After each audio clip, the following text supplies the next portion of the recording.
ವಿಶ್ಯ ಮಮ ವಾಚಮಿಮಾಂ ಪ್ರಸುಪ್ತಾಂ ಸಂಜೀವಯತ್ಯಖಿಲಶಕ್ತಿಧರಸ್ವಧಾಮ್ನಾ ಅನ್ಯಾಶ್ಚ ಹಸ್ತಚರಣಶ್ರವಣತ್ವಗಾದೀನ್ ಪ್ರಾಣಾನ್ನಮೋ ಭಗವತೆ ಪುರುಷಾಯ ತುಭ್ಯಂ.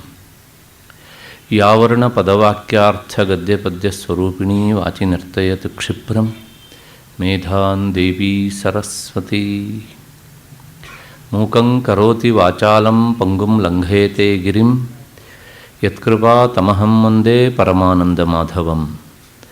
ನಾರಾಯಣಃ ಪರೋ ವ್ಯಕ್ತಾತ್ ಅಂಡಮವ್ಯಕ್ತಸಂಭವಂ ಅಂಡಸ್ಯಾಂತಸ್ತ್ವಿಮೇ ಲೋಕಾಃ ಸಪ್ತದ್ವೀಪಾ ಚ ಮೇದಿನಿ.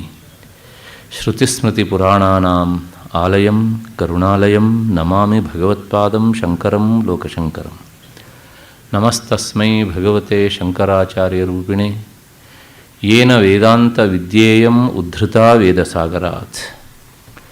ನನ್ನ ಭಗವದ್ಗೀತಾ ಬಂಧುಗಳೇ, ಪ್ರಾಯೋಜಕರೇ ಮತ್ತು ಹಿರಿಯರೇ, ನಿನ್ನೆ ದಿವಸ ನಾವು 39 ಮತ್ತು 40 ಈ 2 ಶ್ಲೋಕಗಳ ಅರ್ಥದ ಚಿಂತನೆಯನ್ನು ಮಾಡಿದ್ದೇವೆ. ನಿಷ್ಕಾಮ ಕರ್ಮಯೋಗದಲ್ಲಿ ಮಾಡಿದಂತಹ ಕರ್ಮದ ಫಲ ವ್ಯರ್ಥ ಆಗುವುದು ಅನ್ನೋದಿಲ್ಲ, ಅದಕ್ಕೆ ಪಾಪವೂ ಇಲ್ಲ. ಸ್ವಲ್ಪ ಅದನ್ನು ಅನುಷ್ಠಾನ ಮಾಡಿದರೂ ಅದು ಈ ಸಂಸಾರದ ಮಹಾಭಯವಾದಂತಹ ಮರಣದಿಂದ ನಮ್ಮನ್ನು ರಕ್ಷಿಸುತ್ತದೆ. ಈ ಅರ್ಥದೊಂದಿಗೆ ನಮ್ಮ ಚಿಂತನೆ ನಿಂತಿತ್ತು.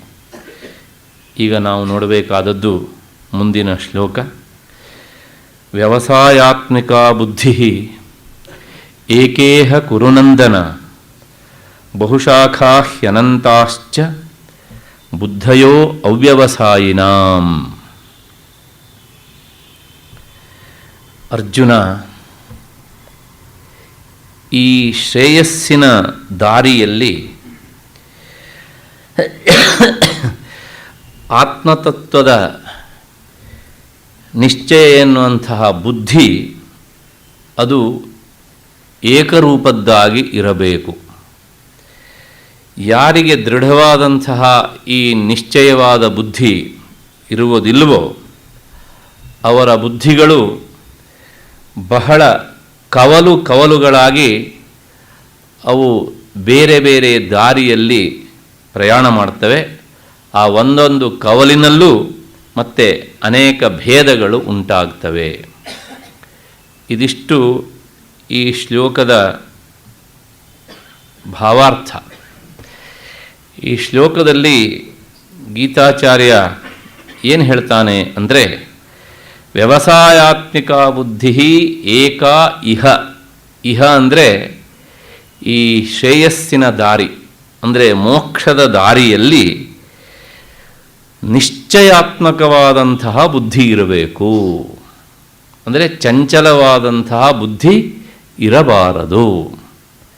ಇದಿಷ್ಟು ವ್ಯವಸಾಯಾತ್ಮಿಕ ಬುದ್ಧಿ ಏಕಾ ಇಹ ಕುರುನಂದನ. ಕುರುನಂದನ ಅಂದರೆ ಹೇ ಕುಂತಿನಂದನಾದಂತಹ ಅರ್ಜುನ ಅಂತ.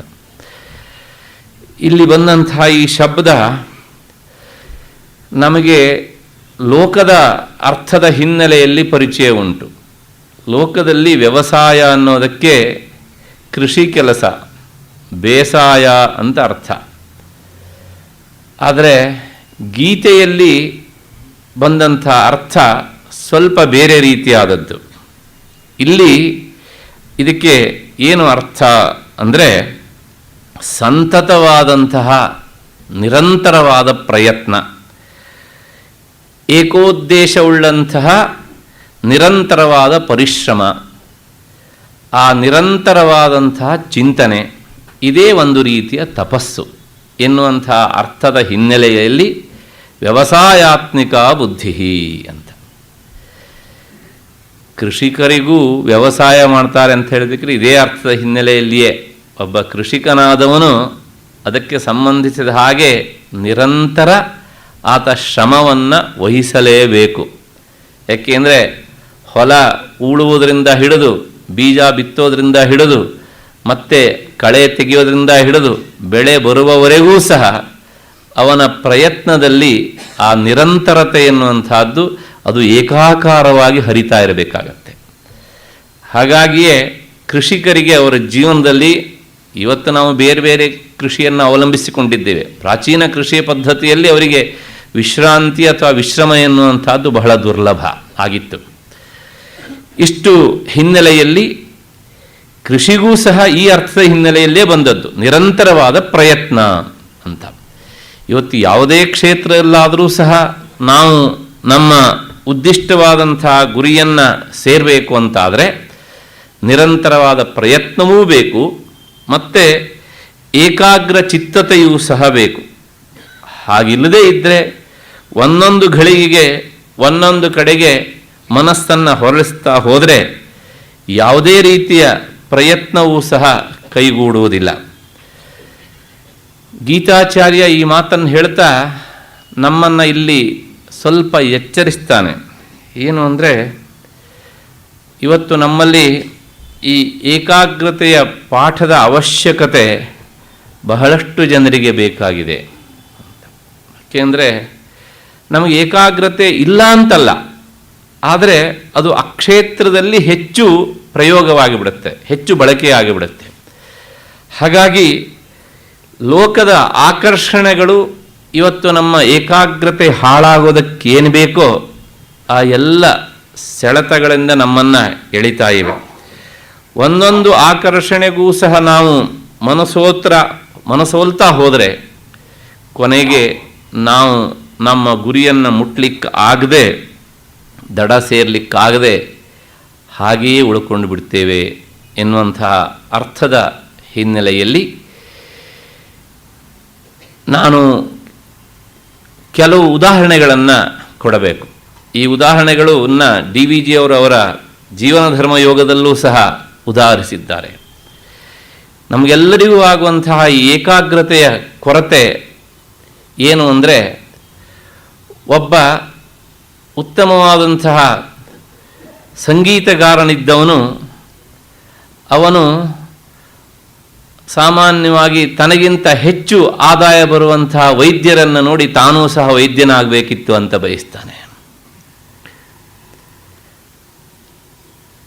ಮತ್ತೆ ಒಬ್ಬನೇ ವ್ಯಕ್ತಿ ಬೇರೆ ಬೇರೆ ರೀತಿಯಲ್ಲೂ ಆಲೋಚನೆ ಮಾಡಬಹುದು.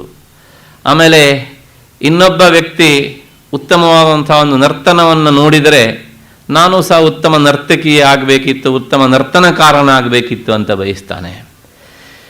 ಮತ್ತು ಬೆಳಗಾತ ಎದ್ದು 10 ಸರಿಯಾಗಿ ಒಬ್ಬ DC ಸಾಹೇಬರು ಸರ್ಕಾರದ ಈ ವಾಹನದಲ್ಲಿ ಹೋಗ್ತಾ ಇದ್ದದ್ದನ್ನು ನೋಡಿ ನಾನು ಸಹ IAS ಮಾಡಬೇಕಿತ್ತು ಅಂತ ನಮ್ಮ ಮನಸ್ಸಿನಲ್ಲಿ ಆಗಾಗ ಆಲೋಚನೆಯೂ ಬರುತ್ತೆ.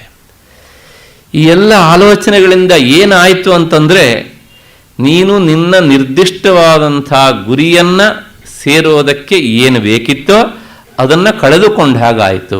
ಏಕೆಂದರೆ ಇಲ್ಲೆಲ್ಲ ವ್ಯವಸಾಯಾತ್ಮಕವಾದಂತಹ ಬುದ್ಧಿ ಇಲ್ಲ, ಅಂದರೆ ಏಕಾಗ್ರತೆ ಎನ್ನುವಂತಹದ್ದು ಇಲ್ಲ. ಹಾಗಾಗಿ ಈ ಏಕಾಗ್ರತೆಯನ್ನು ಕಳೆದುಕೊಂಡೆ ಅಂತಾದರೆ ನಿನ್ನ ಬದುಕಿನಲ್ಲಿ ಉದ್ದಿಷ್ಟವಾದಂಥ ಗುರಿಯನ್ನು ನೀನು ಪಡೆಯಲಾರೆ.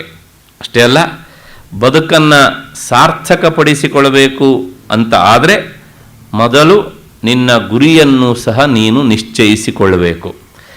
ಹಾಗೆ ನಿಶ್ಚಯಿಸಿದ ಮೇಲೆ ಅದನ್ನು ಪಡೆಯೋದಕ್ಕೋಸ್ಕರ ಪಟ್ಟು ಹಿಡಿಯಬೇಕು. ಮತ್ತೆ ಕಂಡದ್ದನ್ನೆಲ್ಲ ಬಯಸ್ತಾ ಹೋದರೆ ನಮ್ಮ ಮನಸ್ಸು ಒಂದು ರೀತಿಯ ಮೊದಲೇ ಅದು ಮಂಗ, ಆಮೇಲೆ ಆ ಎಲ್ಲ ಅಪೇಕ್ಷೆಗಳ ಜೊತೆಗೆ ಹಾರಾಡ್ತಾ ನಮ್ಮ ಮೂಲವನ್ನೇ ಅದು ಮರೆತು ಬಿಡುವಂತಹ ಒಂದು ಸನ್ನಿವೇಶ ಸಂದರ್ಭ ಜೀವನದಲ್ಲಿ ಹೆಚ್ಚಾಗಬಹುದು. ಹೀಗೆ ತನ್ನ ಕರ್ತವ್ಯ ಯಾವುದೋ ಅದರ ಮೇಲೆ ಮನುಷ್ಯ ಸರ್ವದಾ ಲಕ್ಷ್ಯವನ್ನು ಹರಿಸಬೇಕು. ಯಾಕೆ ಈ ಮಾತನ್ನು ಹೇಳ್ತಾನೆ ಅಂದರೆ, ಗೀತಾಚಾರ್ಯ ಇಲ್ಲಿ ಅರ್ಜುನ ಆತ ಕ್ಷತ್ರಿಯನಾದದ್ರಿಂದ ಅವನ ಮುಖ್ಯ ಗುರಿ ಧರ್ಮ ರಕ್ಷಣೆಗಾಗಿ ಯುದ್ಧವನ್ನು ಮಾಡುವಂತಹದ್ದು. ಆತ ಏನು ಹೇಳಿದ್ದಾನೆ ಅಂದರೆ, ತನಗೆ ಯುದ್ಧ ಬೇಕಾಗಿಲ್ಲ ಕೃಷ್ಣ, ನಾನು ಇದನ್ನು ಬಿಟ್ಟು ಸನ್ಯಾಸಿಯಾಗಿ ಬಿಡ್ತೇನೆ, ಅಷ್ಟೇ ಅಲ್ಲ, ಮತ್ತೆ ಅದು ಆಗೋದಿಲ್ಲ ಅಂತಾದರೆ ನನಗೆ ಹೇಗೂ ಈಗಾಗಲೇ 12 ವರ್ಷ ಮತ್ತು 1 ವರ್ಷ ಅಜ್ಞಾತವಾಸವನ್ನು ಮಾಡಿ ಅಭ್ಯಾಸ ಆಗಿದೆ, ಭಿಕ್ಷೆ ಬೇಡಿ ಆದರೂ ಸಹ ನಾನು ಜೀವಿಸ್ತೇನೆ, ನನಗೆ ಈ ಯುದ್ಧ ಬೇಡ ಅಂತ. ಇದು ವಾಸ್ತವಿಕವಾಗಿ ಧರ್ಮ ಸಾಧನೆಯಲ್ಲ, ಇದು ಧರ್ಮ ಲೋಪ ಎನ್ನುವಂಥದ್ದು ಗೀತಾಚಾರ್ಯನ ಅಭಿಪ್ರಾಯ. ಹಾಗಾಗಿ ಆತ ಹೇಳ್ತಾನೆ, ಈ ಅಧ್ಯಾತ್ಮದ ದಾರಿಯಲ್ಲಿ ಸಾಗುವವರಿಗೆ ನಿರ್ದಿಷ್ಟವಾದಂಥ ವ್ಯವಸಾಯಾತ್ಮಿಕ ಬುದ್ಧಿ, ಅದಕ್ಕೆ ಆಚಾರ್ಯ ಶಂಕರರು ಭಾಷ್ಯ ಬರೀತಾರೆ, ನಿಶ್ಚಯ ಸ್ವಭಾವದ ಬುದ್ಧಿ ಇರಬೇಕು.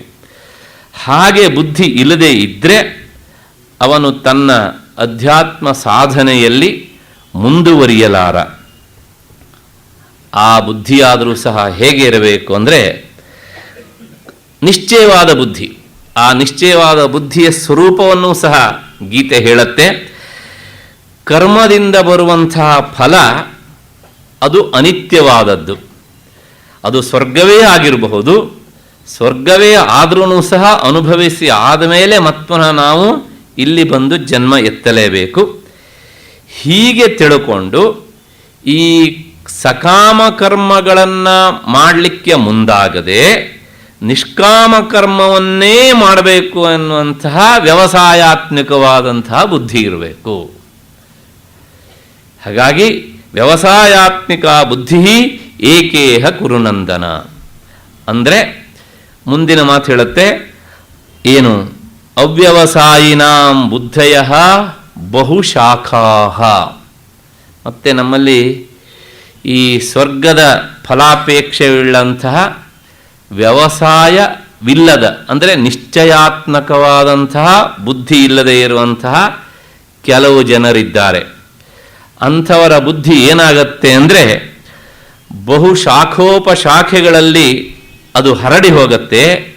ಕಾಮನೆಯ ಶಾಖೆಗಳಲ್ಲಿ, ಭೇದಗಳಲ್ಲಿ, ಕಾಮನೆಗಳ ಅನೇಕ ಭೇದದಿಂದಾಗಿ ಅವರ ಬುದ್ಧಿಗಳೂ ಸಹ ಅನೇಕ ರೀತಿಯ ಭೇದವುಳ್ಳವುಗಳು ಆಗಿಬಿಡುತ್ತವೆ. ಹಾಗಾಗಿ ಅದಕ್ಕೆ ನೀನು ನಿನ್ನ ಬುದ್ಧಿಯನ್ನು ಕೊಡಬೇಡ. ನಿನ್ನ ಮನಸ್ಸು ಅವ್ಯವಸಾಯಿಗಳ ಮನಸ್ಸಿನಂತೆ ಆಗದೇ ಇರಲಿ, ಅಧ್ಯಾತ್ಮ ದಾರಿಯಲ್ಲಿ ನಿನ್ನ ಮನಸ್ಸು ನಿಶ್ಚಯಾತ್ಮಕವಾದಂತಹ ಬುದ್ಧಿಯಿಂದ ಇರಲಿ ಅಂತ ಗೀತಾಚಾರ್ಯ ಈ ಶ್ಲೋಕದಲ್ಲಿ ಹೇಳ್ತಾನೆ. ಹೀಗೆ ಹೇಳಿ ಆದಮೇಲೆ ಇಲ್ಲೊಂದು ಸಣ್ಣ ಸಂಶಯ ಏನು ಅಂದರೆ, ನಿಷ್ಕಾಮವನ್ನು ಮಾಡುವಂತಹ ಪುರುಷನಿಗೆ ವ್ಯವಸಾಯಾತ್ಮಕವಾದಂತಹ ಬುದ್ಧಿ ಪ್ರಾಪ್ತ ಆಗುವ ಹಾಗೆ ಸಕಾಮ ಕರ್ಮವನ್ನು ಮಾಡುವವನಿಗೂ ಸಹ ಈ ನಿಶ್ಚಯಾತ್ಮಕವಾದಂತಹ ಬುದ್ಧಿ ಬರಬಹುದಲ್ಲ. ಯಾಕೆ ಬರಬಾರದು? ನಿಷ್ಕಾಮ ಕರ್ಮವನ್ನು ಮಾಡುವವನಿಗೆ ವ್ಯವಸಾಯಾತ್ಮಕವಾದಂತಹ ಬುದ್ಧಿ ಬರ್ತದೆ, ಸಕಾಮ ಕರ್ಮವನ್ನು ಮಾಡುವವನಿಗೆ ಯಾಕೆ ಬರುವುದಿಲ್ಲ ಎನ್ನುವಂತಹ ಒಂದು ಸಂಶಯ. ಈ ಸಂಶಯದ ಪರಿಹಾರಕ್ಕಾಗಿ ಮುಂದಿನ 3 ಶ್ಲೋಕಗಳು ಹೊರಟು ನಿಂತಿವೆ. ಯಾವ್ಯಾವುದು ಅಂದರೆ, ಯಾಮಿಮಾಂ ಪುಷ್ಪಿತಾಂ ವಾಚಂ ಪ್ರವದಂತಿ ಅವಿಪಶ್ಚಿತಃ ವೇದವಾದ ರತಾಃ ಪಾರ್ಥ ನಾಣ್ಯದಸ್ತೀತಿ ವಾದಿನಃ ಕಾಮಾತ್ಮಾನಃ ಸ್ವರ್ಗಪರಾಃ ಜನ್ಮಕರ್ಮ ಫಲಪ್ರದಾಂ ಕ್ರಿಯಾ ವಿಶೇಷ ಬಹುಲಾಂ ಭೋಗೈಶ್ವರ್ಯ ಗತಿಂ ಪ್ರತಿ ಭೋಗೈಶ್ವರ್ಯ ಪ್ರಸಕ್ತಾನಾಂ ತಯಾ ಅಪಹೃತ ಚೇತಸಾಂ ವ್ಯವಸಾಯಾತ್ಮಿಕ ಬುದ್ಧಿ ಸಮಾಧೌ ನ ವಿಧೀಯತೆ. ಸಾಮಾನ್ಯವಾಗಿ ಈ 3 ಶ್ಲೋಕಗಳನ್ನು ಒಟ್ಟಿಗೆ ಇರಿಸಿಕೊಂಡು ಅರ್ಥ ಹೇಳುವಂತಹದ್ದು ಒಂದು ಕ್ರಮ. ಹಾಗಾಗಿ ನಾನು 3 ಶ್ಲೋಕಗಳನ್ನು ಒಂದೇ ಸಲ ಹೇಳಿದ್ದೇನೆ. ಏನು ಹೇಳ್ತಾನೆ ಗೀತಾಚಾರ್ಯ ಇದರಲ್ಲಿ ಅಂದರೆ, ನಮ್ಮಲ್ಲಿ ಕೆಲವು ಜನ ಸಕಾಮಿಗಳಿದ್ದಾರೆ. ಅವರು ಏನು ಹೇಳ್ತಾರೆ ಅಂದರೆ, ಈ ಕರ್ಮಕಾಂಡಾತ್ಮಕವಾದಂತಹ ವೇದದಲ್ಲಿ ಅರ್ಥವಾದ ಅಂದರೆ ವೇದ ತನ್ನಲ್ಲಿ ಇವರಿಗೆ ಪ್ರವೃತ್ತಿ ಆಗಲಿ ಅನ್ನುವಂಥ ಉದ್ದೇಶದಿಂದ ಕೆಲವು ಹೊಗಳಿಕೆಯ ಮಾತುಗಳನ್ನು ಹೇಳುತ್ತೆ. ಅದಕ್ಕೆ ಅರ್ಥವಾದ ಅಂತ ಶಾಸ್ತ್ರದ ಶಬ್ದ. ಈ ವೇದವಾದಗಳಲ್ಲಿ ಅಂದರೆ ಅರ್ಥವಾದಗಳಲ್ಲಿ ಮುಳುಗಿದಂತಹ ಕೆಲವು ಅಪಂಡಿತರಿದ್ದಾರೆ, ಅವರು ಪಂಡಿತರಲ್ಲ, ಪ್ರವದಂತಿ ಅವಿಪಶ್ಚಿತ ಅಂತ. ಇವರು ವಾಸ್ತವಿಕವಾಗಿ ಅವಿವೇಕಿಗಳು ಕೂಡ. ಏನು ಹೇಳ್ತಾರೆ ಅಂದರೆ, ಈ ಸ್ವರ್ಗಾದಿ ಫಲಭೋಗವನ್ನು ಬಿಟ್ಟು ಇನ್ನೇನೂ ಮನುಷ್ಯನ ಜೀವನದಲ್ಲಿ ಇಲ್ಲ. ಸ್ವರ್ಗಕ್ಕೆ ಹೋಗಿ ಅಲ್ಲಿ ನಂದನವನದಲ್ಲಿ ವಿಹಾರ ಮಾಡ್ತಾ ರಂಭಾದಿ ಅಪ್ಸರೆಯರ ನರ್ತನವನ್ನು ನೋಡ್ತಾ ಅಮೃತಪಾನವನ್ನು ಮಾಡ್ತಾ ಹಾಯಾಗಿರುವುದೇ ಮನುಷ್ಯನ ಚರಮ ಪರಮ ಲಕ್ಷ್ಯ ಅಂತ ಇವರು ಹೇಳ್ತಾ ಹೀಗೆ ವಾದ ಮಾಡ್ತಾ ಮಾತಾಡ್ತಾ ಇರ್ತಾರೆ. ಇವರ ಮಾತನ್ನು ಕೇಳಿದರೆ ಹೇಗಿರುತ್ತೆ ಕೇಳಿದರೆ, ಒಳ್ಳೆ ಈ ಹೂವರಳಿ ನಿಂತಹ ಮರದಷ್ಟು ಸುಂದರವಾಗಿ ಕಾಣುತ್ತೆ ಇವರ ಮಾತು, ಹಾಗೆ ಕೇಳಿಸತ್ತೆ. ಯಾವಾಗಲೂ ಹಾಗೆ ನಮಗೆ ಈ ಆಲಂಕಾರಿಕವಾದಂಥ ಮಾತುಗಳು ಹೆಚ್ಚು ಇಷ್ಟ. ಹೀಗೆ ಈ ಸಕಾಮಿಗಳು ವೇದಕ್ಕೆ ಈ ರೀತಿಯಾದಂಥ ಅರ್ಥವನ್ನು ಹೇಳ್ತಾರೆ. ಇದು ಒಂದು ಶ್ಲೋಕದ ತಾತ್ಪರ್ಯ. ಮತ್ತೆ ಇನ್ನೂ ಮುಂದುವರೆದು ಅವರು ಏನು ಹೇಳ್ತಾರೆ ಅಂದರೆ, ಈ ಜನರು ಕಾಮಾತ್ಮರು, ಅಂದರೆ ಇವರು ಬಯಕೆಯನ್ನು ಬೆನ್ನಹತ್ತಿದವರು. ಹಾಗಾಗಿ ಇವರಿಗೆ ಸ್ವರ್ಗವೇ ಅತ್ಯಂತ ಶ್ರೇಷ್ಠವಾದಂತಹ ಫಲ ಅಂತ ಇವರು ಭಾವಿಸ್ತಾರೆ. ಇಂದ್ರಿಯ ಭೋಗ ಮತ್ತು ಐಶ್ವರ್ಯ ಪ್ರಾಪ್ತಿಗಳನ್ನು ಕುರಿತೇ ಇವರ ಮನಸ್ಸು ಸದಾ ಆಲೋಚನೆ ಮಾಡ್ತಾ ಇರುತ್ತೆ. ಇದಕ್ಕೆ ಸಂಬಂಧಿಸಪಟ್ಟಿದ್ದನ್ನೇ ಇವರು ಮಾತನಾಡ್ತಾ ಇರ್ತಾರೆ.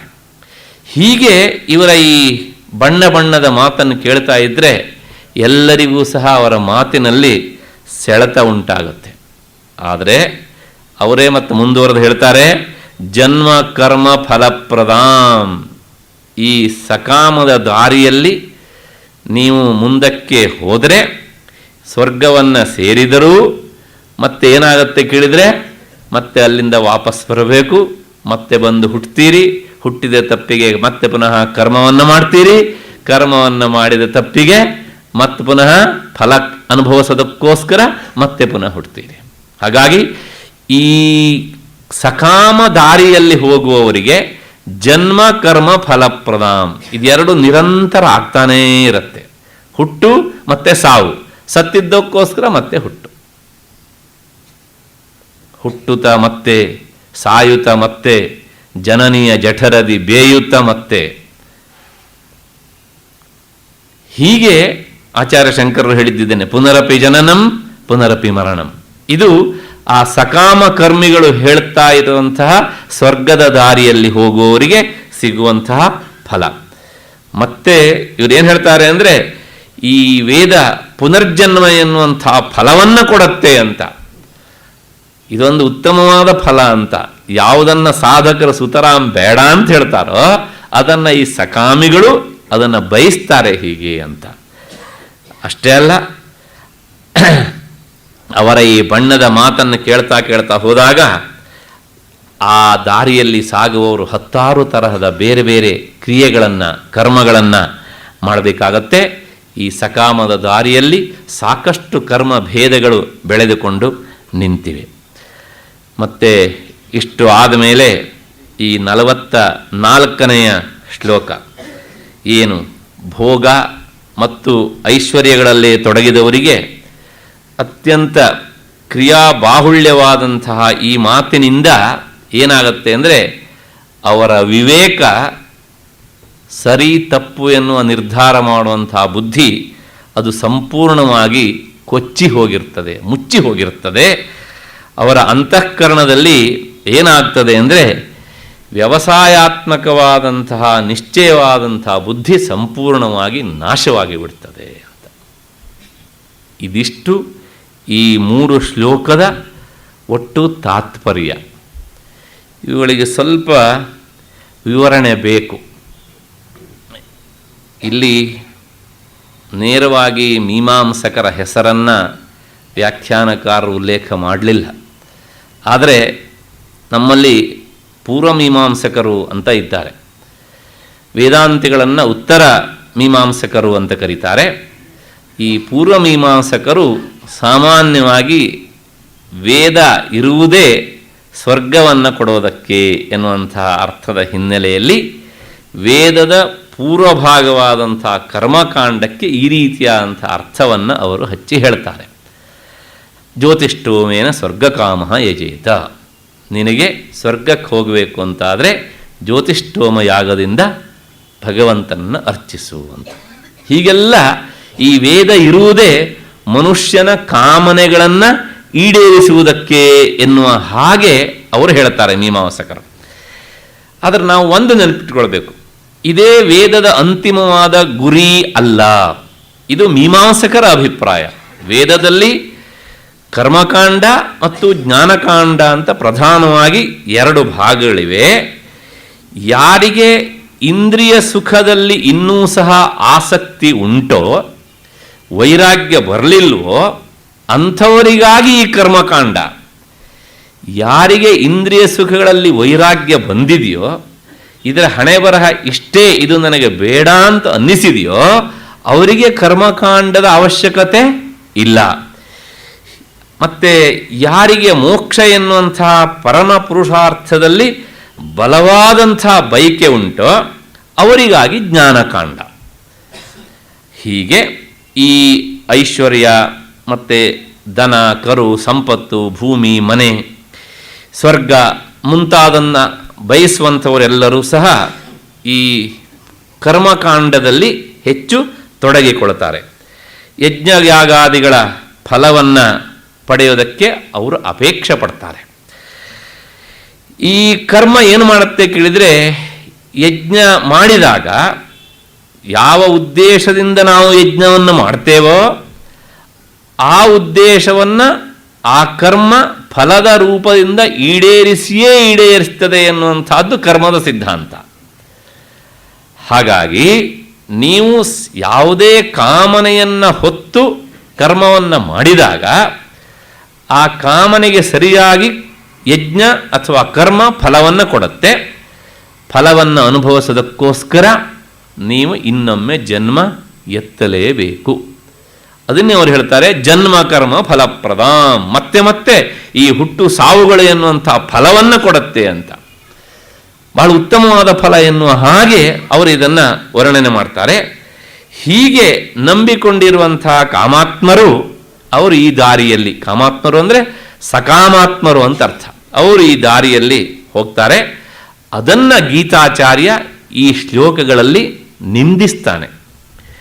ಇದೇ ಅಂತಿಮವಾದಂತಹ ಗುರಿಯಲ್ಲ, ಚರಮ ಪರಮವಾದಂತಹ ಲಕ್ಷ್ಯ ಅಲ್ಲ ಎನ್ನುವಂಥ ಹಿನ್ನೆಲೆಯಲ್ಲಿ ಅಲ್ಲಿ ಏನು ಹೇಳ್ದಂಗಾಯಿತು, ಯಾರಿಗೆ ಈ ವ್ಯವಸಾಯಾತ್ಮಕವಾದಂತಹ ಬುದ್ಧಿ ಇಲ್ವೋ ಅವರು ಹೀಗೆ ಹೇಳ್ತಾರೆ. ಯಾಕೆ ಹೇಳ್ತಾರೆ ಕೇಳಿದರೆ, ಇದೇ ಶ್ರೇಷ್ಠ ಅಂತ ಅವರು ಹೇಳ್ತಾರೆ. ನಿಮಗೆ ಒಂದು ಕಥೆ ಗೊತ್ತಿರಬೇಕು. ಒಂದು ನರಿ ಒಂದು ಸಲ ಆಹಾರವನ್ನು ಹುಡುಕ್ತಾ ಹೊರಟಿತ್ತಂತೆ. ಆಗ ಅದಕ್ಕೆ ಒಂದು ಕಡೆಗೆ ದ್ರಾಕ್ಷೆಯ ಗೊಂಚಲು ಕಣ್ಣಿಗೆ ಬಿತ್ತು. ಅದನ್ನು ತಿನ್ನಬೇಕು ಅಂತ ಹೇಳಿ ಈ ನರಿ ಮತ್ತೆ ಮತ್ತೆ ಎಗರಿತು. ಆದರೆ ಎಷ್ಟು ಪ್ರಯತ್ನ ಪಟ್ಟರೂ ಸಹ ನರಿಯ ಬಾಯಿಗೆ ಈ ದ್ರಾಕ್ಷೆಯ ಗೊಂಚಲುಗಳು ಸಿಗಲಿಲ್ಲ. ಕೊನೆಗೆ ಆ ನರಿ ದ್ರಾಕ್ಷೆಯನ್ನು ಕುರಿತು ನಿಂದನೆ ಮಾಡ್ತಂತೆ. ನಿನ್ನನ್ನು ಯಾರು ತಿಂತಾರೆ, ನೀನು ಹುಳಿ, ನೀನಾಗಿ ನನ್ನ ಬಾಯಿಗೆ ಬಿದ್ದರೂ ನಾನು ನಿನ್ನನ್ನು ತಿನ್ನೋಲ್ಲ ಅಂತ. ಗ್ರೇಪ್ಸ್ ಆರ್ ಸವರ್ ಅಂತ ಹೇಳ್ತೇವಲ್ಲ. ಹೀಗೆ ಯಾರಿಗೆ ಈ ವ್ಯವಸಾಯಾತ್ಮಕವಾದಂಥ ಬುದ್ಧಿ ಇರುವುದಿಲ್ವೋ ಅವರು ಈ ಕರ್ಮಕಾಂಡದಿಂದ ಚೋದಿತವಾದಂತಹ ಈ ಯಜ್ಞ ಯಾಗಾದಿಗಳೇ ಅತ್ಯಂತ ಶ್ರೇಷ್ಠ ಅಂತ ಹೇಳ್ತಾರೆ. ಅಂದರೆ ಹೀಗೆ ಹೇಳುವುದರ ಮೂಲಕ ಅವರು ಏನು ಹೇಳ್ತಾ ಇದ್ದಾರೆ ಅಂದರೆ, ಇಂಡೈರೆಕ್ಟ್ ಆಗಿ ನಮಗೆ ಈ ಶಮದಮಾದಿ ಸಾಧನೆಯಿಂದ ಕೂಡಿದಂತಹ ಅಧ್ಯಾತ್ಮ ಪಥದಲ್ಲಿ ಸಾಗೋದಕ್ಕೆ ಆಗೋದಿಲ್ಲ ಅಂತ ಅವ್ರ ಹತ್ರ ನೇರವಾಗಿ ಹೇಳೋದಕ್ಕೆ ಆಗೋದಿಲ್ಲ. ಅದಕ್ಕೋಸ್ಕರ ಈ ದಾರಿಯಲ್ಲೂ ಅವರು ನಿಂತು ಹೀಗೆ ಮಾತನಾಡ್ತಾರೆ ಎನ್ನುವಂಥ ಅರ್ಥದ ಹಿನ್ನೆಲೆಯಲ್ಲಿ ಅದಕ್ಕೋಸ್ಕರ ಗೀತಾಚಾರ್ಯನ ಮಾತು ಅವಿಪಶ್ಚಿತ ಅಂತ. ಅದಕ್ಕೆ ಶಂಕರರು ಭಾಷ್ಯ ಬರೀತಾರೆ, ಅವಿಪಶ್ಚಿತ ಅನ್ನೋದಕ್ಕೆ ಅಲ್ಪಮೇಧಸಃ ಅವಿವೇಕಿನಃ ಅಂತ. ಅಂದರೆ ವೇದದ ಪರಮ ಗುರಿ ಇದೇ ಅಂತ ಇವರು ಹೇಳ್ತಾರಲ್ಲ, ಇವರು ಎಷ್ಟು ದಡ್ರಿರಬೇಕು ಎನ್ನುವಂಥ ಅರ್ಥ ಹಿನ್ನೆಲೆ. ಹೀಗೆ ಆಲೋಚನೆ ಮಾಡ್ತಾ ಮಾಡ್ತಾ ಮುಂದುವರೆದಾಗ ಏನಾಗತ್ತೆ ಅಂದರೆ ಅಪಹೃತ ಚೇತಸಾಂ ಅಂತ ಗೀತಾಚಾರ್ಯನ ಮಾತು. ಹಾಗೆ ಅಪಹೃತ ಚೇತಸಾಂ ಅನ್ನೋದಕ್ಕೆ ಏನು ಅರ್ಥ ಅಂದರೆ ಆಚ್ಛಾದಿತ ವಿವೇಕ ಪ್ರಜ್ಞಾನಾಂ, ಅಂದರೆ ವಿವೇಕ ಎಲ್ಲ ಅವರಿದ್ದು ಮುಚ್ಚಿ ಹೋಗಿಬಿಡತ್ತೆ. ಹಾಗಾಗಿ ಇದೇ ಅತ್ಯಂತ ಪರಮಶ್ರೇಷ್ಠವಾದಂಥ ದಾರಿ ಅಂತ ಅವರು ಭಾವಿಸಿಕೊಳ್ತಾರೆ ಅಂತ. ಈ ಮಧ್ಯೆಯಲ್ಲಿ ನಾನು ಒಂದು ವಿಷಯವನ್ನು ಹೇಳಿಬಿಡ್ತೇನೆ. ಈ ಹಿನ್ನೆಲೆಯಲ್ಲಿಯೇ ಈ ಅದ್ವೈತ ವೇದಾಂತಿಗಳ ಮೇಲೆ ಆಚಾರ್ಯ ಶಂಕರರಿಗಿಂತಲೂ ಮೊದಲು ಬಹಳಷ್ಟು ಜನ ಸವಾರಿ ಮಾಡಿದ್ರು ಇವ್ರ ಮೇಲೆ. ಹೀಗೆ ಸವಾರಿ ಮಾಡ್ತಾ ಬಂದವ್ರನ್ನೆಲ್ಲ ಹಿಮ್ಮೆಟ್ಟಿಸಬೇಕು ಅಂಥೇಳಿ ಕುಮಾರಿಲ ಭಟ್ಟರು ಎನ್ನುವಂಥವರು ಸಾಕಷ್ಟು ಪ್ರಯತ್ನವನ್ನು ಮಾಡಿದರು. ಆದರೆ ದುರ್ದೈವ ಅಂದರೆ ಅವರ ಪ್ರಯತ್ನವೂ ಸಹ ಸಂಪೂರ್ಣವಾಗಿ ಕೈಗೂಡಲಿಲ್ಲ. ಯಾಕೆ ಅಂದರೆ ಅವರೂ ಸಹ ಸ್ವತಃ ಕರ್ಮಠರಾಗಿದ್ದರು. ಹಾಗಾಗಿ ಬೇರೆ ಬೇರೆಯವರು ಮಾಡಿದಂಥ ಆಕ್ಷೇಪಗಳಿಗೆಲ್ಲ ಅವರು ಏನೇ ಉತ್ತರ ಹೇಳಿದರೂ ಸಹ ಅವರ ನಂತರ ಬಂದಂಥ ಆಚಾರ್ಯ ಶಂಕರರು ಪ್ರತಿಪಾದನೆ ಮಾಡಿದ ಹಾಗೆ ಅವರ ಹತ್ರ ಪ್ರತಿಪಾದನೆ ಮಾಡಲಿಕ್ಕೆ ಆಗಲಿಲ್ಲ. ಅಷ್ಟೇ ಅಲ್ಲ, ಶಂಕರರು ಕರ್ಮಕಾಂಡಕ್ಕೆ ಅಥವಾ ಕರ್ಮದ ಸ್ವರೂಪದ ಬಗ್ಗೆ ಹೀಗೆ ಅಂತ ಅರ್ಥ ಹೇಳುವವರೆಗೂ ನಮ್ಮ ದೇಶದಲ್ಲಿ ಕರ್ಮದ ಬಗ್ಗೆ ಒಂದು ರೀತಿಯ ಗೋಜಲಾದಂಥ ಭಾವನೆಗಳೇ ಇದ್ದವು. ಕರ್ಮದ ಸ್ವರೂಪವನ್ನು ಹೀಗೆ ಅಂತ ನಿಶ್ಚಯಿಸಿ ಹೇಳಿದಂತಹ ಮೊದಲ ಕೀರ್ತಿ ಆಚಾರ್ಯ ಶಂಕರರಿಗೆ ಸಲ್ಲಬೇಕು. ಹಾಗಿದ್ರೆ ಕರ್ಮದ ಸ್ವರೂಪ ಏನು ಅಂದರೆ ಕರ್ಮಕ್ಕೆ 3 ಮುಖಗಳಿವೆ. ಒಂದು ನಿತ್ಯವಾದ ಕರ್ಮ, ಅದನ್ನು ಎಲ್ಲರೂ ಸಹ ಮಾಡಲೇಬೇಕು. ಈ ನಿತ್ಯವಾದ ಕರ್ಮವನ್ನು ಮಾಡಿದ್ರಿಂದ ಫಲ ಇಲ್ಲ, ಮಾಡದೇ ಇದ್ದದ್ರಿಂದ ಪ್ರತ್ಯವಾಯ ಬರ್ತದೆ ಒಂದು. ಎರಡನೆಯದು ನೈಮಿತ್ತಿಕವಾದಂತಹ ಕರ್ಮಗಳು, ಯಾವುದೋ ಒಂದು ನಿಮಿತ್ತವಾಗಿ ಮಾಡುವಂತಹದ್ದು, ಇದೂ ಸಹ ಚಿತ್ತಶುದ್ಧಿಗೆ ಕಾರಣ ಅಂತ. ಇದು ಎರಡನೇದು. ಮತ್ತೆ ಮೂರನೇದು ಕಾಮನೆಯ ಬೆನ್ನು ಹತ್ತಿ ಹೋಗಿ ಕರ್ಮವನ್ನು ಮಾಡುವಂತಹದ್ದು. ಇವುಗಳನ್ನು ಕಾಮ್ಯಕರ್ಮ ಅಂತ ಹೇಳ್ತಾರೆ ಅಂತ. ಈ ಕಾಮ್ಯಕರ್ಮಗಳನ್ನು ನಾವು ಯಾವ ಇಚ್ಛೆಯಿಂದ ಮಾಡ್ತೇವೋ, ಯಾವ ಉದ್ದೇಶದಿಂದ ಮಾಡ್ತೇವೋ, ಆ ಕರ್ಮ ಆ ಫಲವನ್ನು ಕೊಟ್ಟೇ ಕೊಡ್ತದೆ. ಹಾಗಾಗಿ ವಿವೇಕಿಯಾದವನು ಕಾಮ್ಯಕರ್ಮಗಳನ್ನು ಮಾಡಬಾರದು. ಅದರ ಜೊತೆಗೆ ಈ ಮಾತಿಗೆ ಅವರು ಇನ್ನೂ ಒಂದು ಅರ್ಥವನ್ನು ಬರೀತಾರೆ ಗೀತೆ ಅವತಾರಿಕೆಯಲ್ಲಿನೇ. ಕಾಮ್ಯಕರ್ಮಗಳನ್ನೂ ಸಹ, ಕೆಲವು ಕಾಮ್ಯಕರ್ಮಗಳು ಅಂತ ಶಾಸ್ತ್ರ ಪಟ್ಟಿ ಮಾಡಿದೆ, ಇಂತಹ ಕರ್ಮಗಳನ್ನೂ ಸಹ ನೀನು ಸಂಕಲ್ಪರಹಿತನಾಗಿ ಅಂದರೆ ನಿಷ್ಕಾಮ ಭಾವನೆಯಿಂದ ಮಾಡಿದಾಗ ಆ ಕರ್ಮ ಸಕಾಮ ಕರ್ಮದ ಪಟ್ಟಿಯಲ್ಲಿ ಇದ್ರೂ ಸಹ ಅದು ನಿಷ್ಕಾಮ ಕರ್ಮವಾಗತ್ತೆ. ಇಂತಹ ಕರ್ಮಗಳನ್ನು ಮಾಡಿದ್ರಿಂದ ನಿನ್ನ ಮನಸ್ಸಿನ ಕೊಳೆ ಅಳಿತದೆ. ಹಾಗಾಗಿ ಕಾಮ್ಯಕರ್ಮಗಳನ್ನು ಬೆನ್ನು ಹತ್ತಿ ಹೋಗಬೇಡ. ಹೀಗೆ ಕರ್ಮದ 3 ಮುಖವನ್ನು ತೋರಿಸಿಕೊಟ್ಟವರು ಶಂಕರರು ಮೊಟ್ಟ ಮೊದಲನೇದಾಗಿ. ಇಷ್ಟು ಹಿನ್ನೆಲೆಯಲ್ಲಿ ಇಲ್ಲೊಂದು ಸಂಶಯ ಈಗ ಏನು ಅಂದರೆ, ಈ ಸಕಾಮ ಕರ್ಮವನ್ನು ಮಾಡುವವನು ಅವನು ಯಾವಾಗಲೂ ಸಹ ಬಹಿರ್ಮುಖನಾಗಿಯೇ ಯೋಚನೆ ಮಾಡ್ತಾ ಇರಬೇಕಾಗತ್ತೆ. ಯಾಕೆ ಅಂದರೆ ಒಂದು ಕರ್ಮ ಮಾಡಿದ, ಆ ಕರ್ಮದ ಫಲ ಯಾವಾಗ ಸಿಗುತ್ತೆ ಅಂತ ಕಾಯ್ತಾ ಇರ್ತಾನೆ, ಸಿಕ್ಕಿ ಆದಮೇಲೆ ಅನುಭವಿಸ್ತಾನೆ. ಹೀಗೆ ನಿರಂತರ ಅವನ ಮನಸ್ಸು ಹೊರಮುಖವಾಗಿಯೇ ಯೋಚನೆ ಮಾಡ್ತಾ ಮಾಡ್ತಾ ಬಹಿರ್ಮುಖನಾದಂಥ ಈ ಸಕಾಮ ಏನು ಮಾಡ್ತಾನೆ ಕೇಳಿದರೆ, ಮೋಕ್ಷವನ್ನು ಅಪೇಕ್ಷಿಸದೆ ಅದನ್ನು ದ್ವೇಷಿಸೋದಕ್ಕೆ ಪ್ರಾರಂಭಿಸ್ತಾನೆ. ಈಗ ತಾನೇ ನಾನು ಹೇಳಿದೆ, ನರಿ ದ್ರಾಕ್ಷೆ ಸಿಗಲಿಲ್ಲ ಅಂಥೇಳಿ ನಿಂದನೆ ಮಾಡಿದ ಹಾಗೆ ಇವರು ಅದನ್ನು ನಿಂದನೆ ಮಾಡ್ತಾರೆ. ಯಾಕೆ ನಿಂದನೆ ಮಾಡ್ತಾರೆ ಅನ್ನೋದು ಅರ್ಜುನನ ಸಂಶಯ. ಅದಕ್ಕೆ ಉತ್ತರ ರೂಪದಲ್ಲಿ ಗೀತಾಚಾರ್ಯ ಹೇಳ್ತಾನೆ, ಯಾಕೆ ಅವರು ನಿಂದನೆ ಮಾಡ್ತಾರೆ ಅಂದರೆ, ಈ ಸಕಾಮಿಗಳು ಯಾವಾಗಲೂ ಸಹ ಕಾಮಾತ್ಮಾನಃ, ಅಂದರೆ ಸಕಾಮಿಗಳು ಕಾಮನೆಗಳನ್ನು ಇಟ್ಕೊಂಡೇ ಕರ್ಮವನ್ನು ಮಾಡೋದಕ್ಕೆ ಮುಂದಾಗ್ತಾರೆ. ಅವರ ಚಿತ್ತ ಸದಾ ವ್ಯಾಕುಲತೆಯಿಂದ, ಅಂದರೆ ಅದು ಟೆಂಪ್ಟೇಷನ್ ಹಾಕ್ಕೊಂಡೇ ಇರ್ತದೆ. ಅದನ್ನು ಮಾಡು, ಇದನ್ನು ಮಾಡು, ಅದಾದಮೇಲೆ ಮುಂದೇನು, ಹೀಗೆ ಅಂಥೇಳಿ ಸದಾ ಹೊರಮುಖವಾಗಿ ಹರಿತಾ ಯಾವಾಗಲೂ ಹೆಚ್ಚು ವ್ಯಾಕುಲತೆಗೆ ಅವರ ಚಿತ್ತ ಒಳಗಾಗತ್ತೆ. ಆದ್ದರಿಂದ ಅವನು ಮೋಕ್ಷವನ್ನು ಏನು ಮಾಡ್ತಾನೆ ಅಂದರೆ ದ್ವೇಷಿಸ್ತಾನೆ. ಯಾಕೆಂದರೆ ಮೋಕ್ಷಕ್ಕೆ ಬೇಕಾದದ್ದು ಬಹಿರ್ಮುಖತೆ ಅಲ್ಲ, ಅಂತರ್ಮುಖತೆ. ಹಾಗಾಗಿ ಅವರು ಕಾಮಾತ್ಮರಾದ್ದರಿಂದ ಅವರು ಇದನ್ನು ದ್ವೇಷಿಸ್ತಾರೆ. ಇಷ್ಟಾದ ಮೇಲೆ ಮತ್ತೆ ಇಲ್ಲಿ ಇನ್ನೊಂದು ಸಂಶಯ.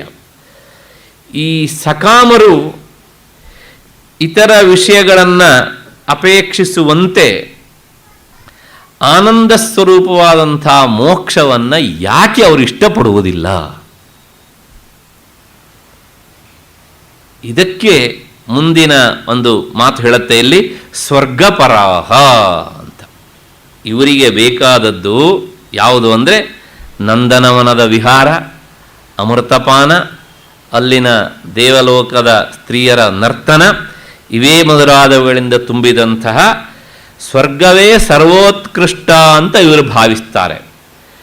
ಇಂತಹ ಸ್ವರ್ಗ ಸುಖಕ್ಕಿಂತ ಮಿಗಿಲಾದದ್ದು ನಾಣ್ಯದಸ್ಥಿತಿವಾದಿನಃ, ಇನ್ನೊಂದಿಲ್ಲ ಅಂತ ಅವ್ರು ಹೇಳ್ತಾರೆ. ಹೀಗೆ ಎಲ್ಲಕ್ಕಿಂತಲೂ ಸಹ ಇವರು ಹೇಳೋದೇನು ಕೇಳಿದರೆ, ಇವರಿಗೆ ವಿವೇಕ ಮತ್ತು ವೈರಾಗ್ಯ ಇವರಿಗೆ ಬಹಳ ದೂರ. ಹಾಗಾಗಿ ಮೋಕ್ಷದ ವಿಚಾರ ಇವರಿಗೆ ರುಚಿಸೋದಿಲ್ಲ. ಇಂತಹ ರುಚಿಸದೇ ಇರುವ ವಿಷಯದ ಬಗ್ಗೆ ಬೇರೆಯವರು ಮಾತನಾಡಿದರೂ ಸಹ ಅವರಿಗೆ ಅಪ್ರಿಯವಾಗುತ್ತದೆ. ಇನ್ನು ಹೀಗಿದ್ದಾಗ ಅವರಿಗೆ ಸ್ವತಃ ಮೋಕ್ಷದ ಇಚ್ಛೆ ಹೇಗೆ ಬರ್ತದೆ ಅಂತ. ನಮ್ಮ ಗುರುಗಳು ವೇದಾಂತದ ಪಾಠವನ್ನು ಮಾಡುವಾಗ ಒಂದು ಮಾತನ್ನು ಹೇಳ್ತಿದ್ರು, ಈ ಸಕಾಮ ಕರ್ಮೆಗಳ ಬಗ್ಗೆ ಮತ್ತು ಅದನ್ನು ಮಾಡಿಸುವಂಥವ್ರ ಬಗ್ಗೆ. ದಯವಿಟ್ಟು ಯಾರೂ ಅನ್ಯಥಾ ಭಾವಿಸಬಾರ್ದು. ಇದು ಯಾವುದೇ ಒಂದು ವರ್ಗದ ಜನರ ನಿಂದನೆಯಲ್ಲ. ವೇದಾಂತದ ದಾರಿ, ವೇದದ ದಾರಿಯಲ್ಲಿ ಸಾಗುವವರಿಗೂ ಸಹ ಇಷ್ಟ ಆಗುವುದಿಲ್ಲ. ಯಾಕೆ ಅನ್ನೋದಕ್ಕೆ ಅವರು ಹೇಳಿದಂಥದ್ದು. ಒಬ್ಬ ಪೌರೋಹಿತ್ಯವನ್ನು ಮಾಡಿಸುವಂತಹ ಆಚಾರ್ಯ ಇನ್ನೊಬ್ಬರ ಮನೆಗೆ ಹೋಗಿ ಕರ್ಮವನ್ನು ಮಾಡಿಸ್ತಾನೆ. ಆದರೆ ತಾನು ಸ್ವತಃ ಮನೆಯಲ್ಲಿ ಸಕಾಲದಲ್ಲಿ ಮಾಡುವಂತಹ ಸಂಧ್ಯಾದಿಗಳನ್ನು ಮಾಡುವುದಿಲ್ಲ. ಇದು ತುಂಬ ಅಪ್ರಿಯವಾದ ಮಾತು, ಆದರೆ ಸತ್ಯವಾದ ಮಾತು. ಆಗ ಅವರು ಹೇಳ್ತಾ ಇರುವಂಥ ಮಾತು ಬಹಳ ಹಸಿರಾಗುಂಟು ನನಗೆ. ಯಾಕೆ ಕೇಳಿದರೆ, ಇವರು ಕಾಮಾತ್ಮಾನಃ. ಮೊದಲು ವೇದವನ್ನು ನಾನು ಓದಬೇಕು ಅಂತ ಅಷ್ಟೇ ಬಯಸ್ತಾರೆ. ಆಮೇಲೆ ಏನು ಮಾಡ್ತಾರೆ ಕೇಳಿದರೆ, ವೇದ ಇರುವುದೇ ಇನ್ನೊಬ್ಬರಿಗೆ ನಾನು ಇದನ್ನು ಹೇಳಿ ಕರ್ಮಕಾಂಡವನ್ನು ಮಾಡಿಸೋದಕ್ಕೆ ಅಷ್ಟೇ ಹೊರತನೂ ಸಹ ನನ್ನ ವೈಯಕ್ತಿಕವಾದಂತಹ ಚಿತ್ತಶುದ್ಧಿಗಾಗಿ ಅನ್ನುವಂತಹ ಭಾವನೆ ಅವರಿಗೆ ಸಂಪೂರ್ಣವಾಗಿ ಸತ್ತು ಹೋಗ್ತದೆ. ಹಾಗಾಗಿ ಎಷ್ಟರ ಮಟ್ಟಿಗೆ ಹೇಳ್ತಿದ್ರು ಕೇಳಿದರೆ, ಅವರು ಮನೆಯಲ್ಲಿ ಸಂಧ್ಯಾ ವಂದನೆ ಮಾಡಬೇಕು ಅಂತ ಆದ್ರೂ ಸಹ ಯಾರಾದರೂ ಒಂದು ವೀಳ್ಯ ಕೊಡಬೇಕು ಅವರಿಗೆ ಅಂತ.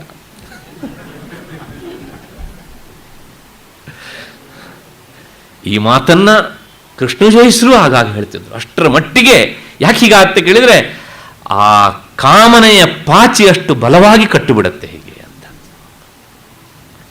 ನಮಗೆ ಕೆಲವು ಜನರನ್ನು ನೋಡಿದಾಗ ಇದು ಸತ್ಯವನೋ ಅಂತ ಅನಿಸುತ್ತೆ. ಇದು ನಿಂದನೆ ಅಲ್ಲ. ಈ ಕರ್ಮದ ದಾರಿಯಲ್ಲಿ ಹೋಗ್ತಾ ಹೋದಾಗ ಏನಾಗುತ್ತೆ ಕೇಳಿದರೆ, ಮಹಾಭಾರತದಲ್ಲೂ ಒಂದು ಮಾತು ಬರುತ್ತೆ, ಅನುವಾಕ ಹತಾ ಬುದ್ಧಿ ನೈವ ತತ್ವಾರ್ಥದರ್ಶಿನಿ. ಭೀಮಸೇನೆ ಹೇಳಿದಂಥ ಮಾತು ಇದು. ಆ ಉರು ಹಾಕ್ತಾ ಕೆಲವು ಜನ ಈ ಪಾಚಿಯನ್ನು ಕಟ್ಸ್ಕೊಂಡ್ರೆ, ಇನ್ನು ಕೆಲವು ಜನ ಕೇವಲ ಕಾಮನಾ ಕರ್ಮಗಳನ್ನು ಮಾಡಿಸುವುದರಲ್ಲೇ ತಮ್ಮನ್ನು ತೊಡಗಿಸಿಕೊಂಡು ಪಾಚಿ ಕಟ್ಸ್ಕೊಳ್ತಾರೆ ಹೀಗೆ ಅಂತೇಳಿ. ಅದರಿಂದ ಇವರ ಬುದ್ಧಿ ತತ್ವಾರ್ಥದರ್ಶಿನಿ ಆಗಿರುವುದಿಲ್ಲ.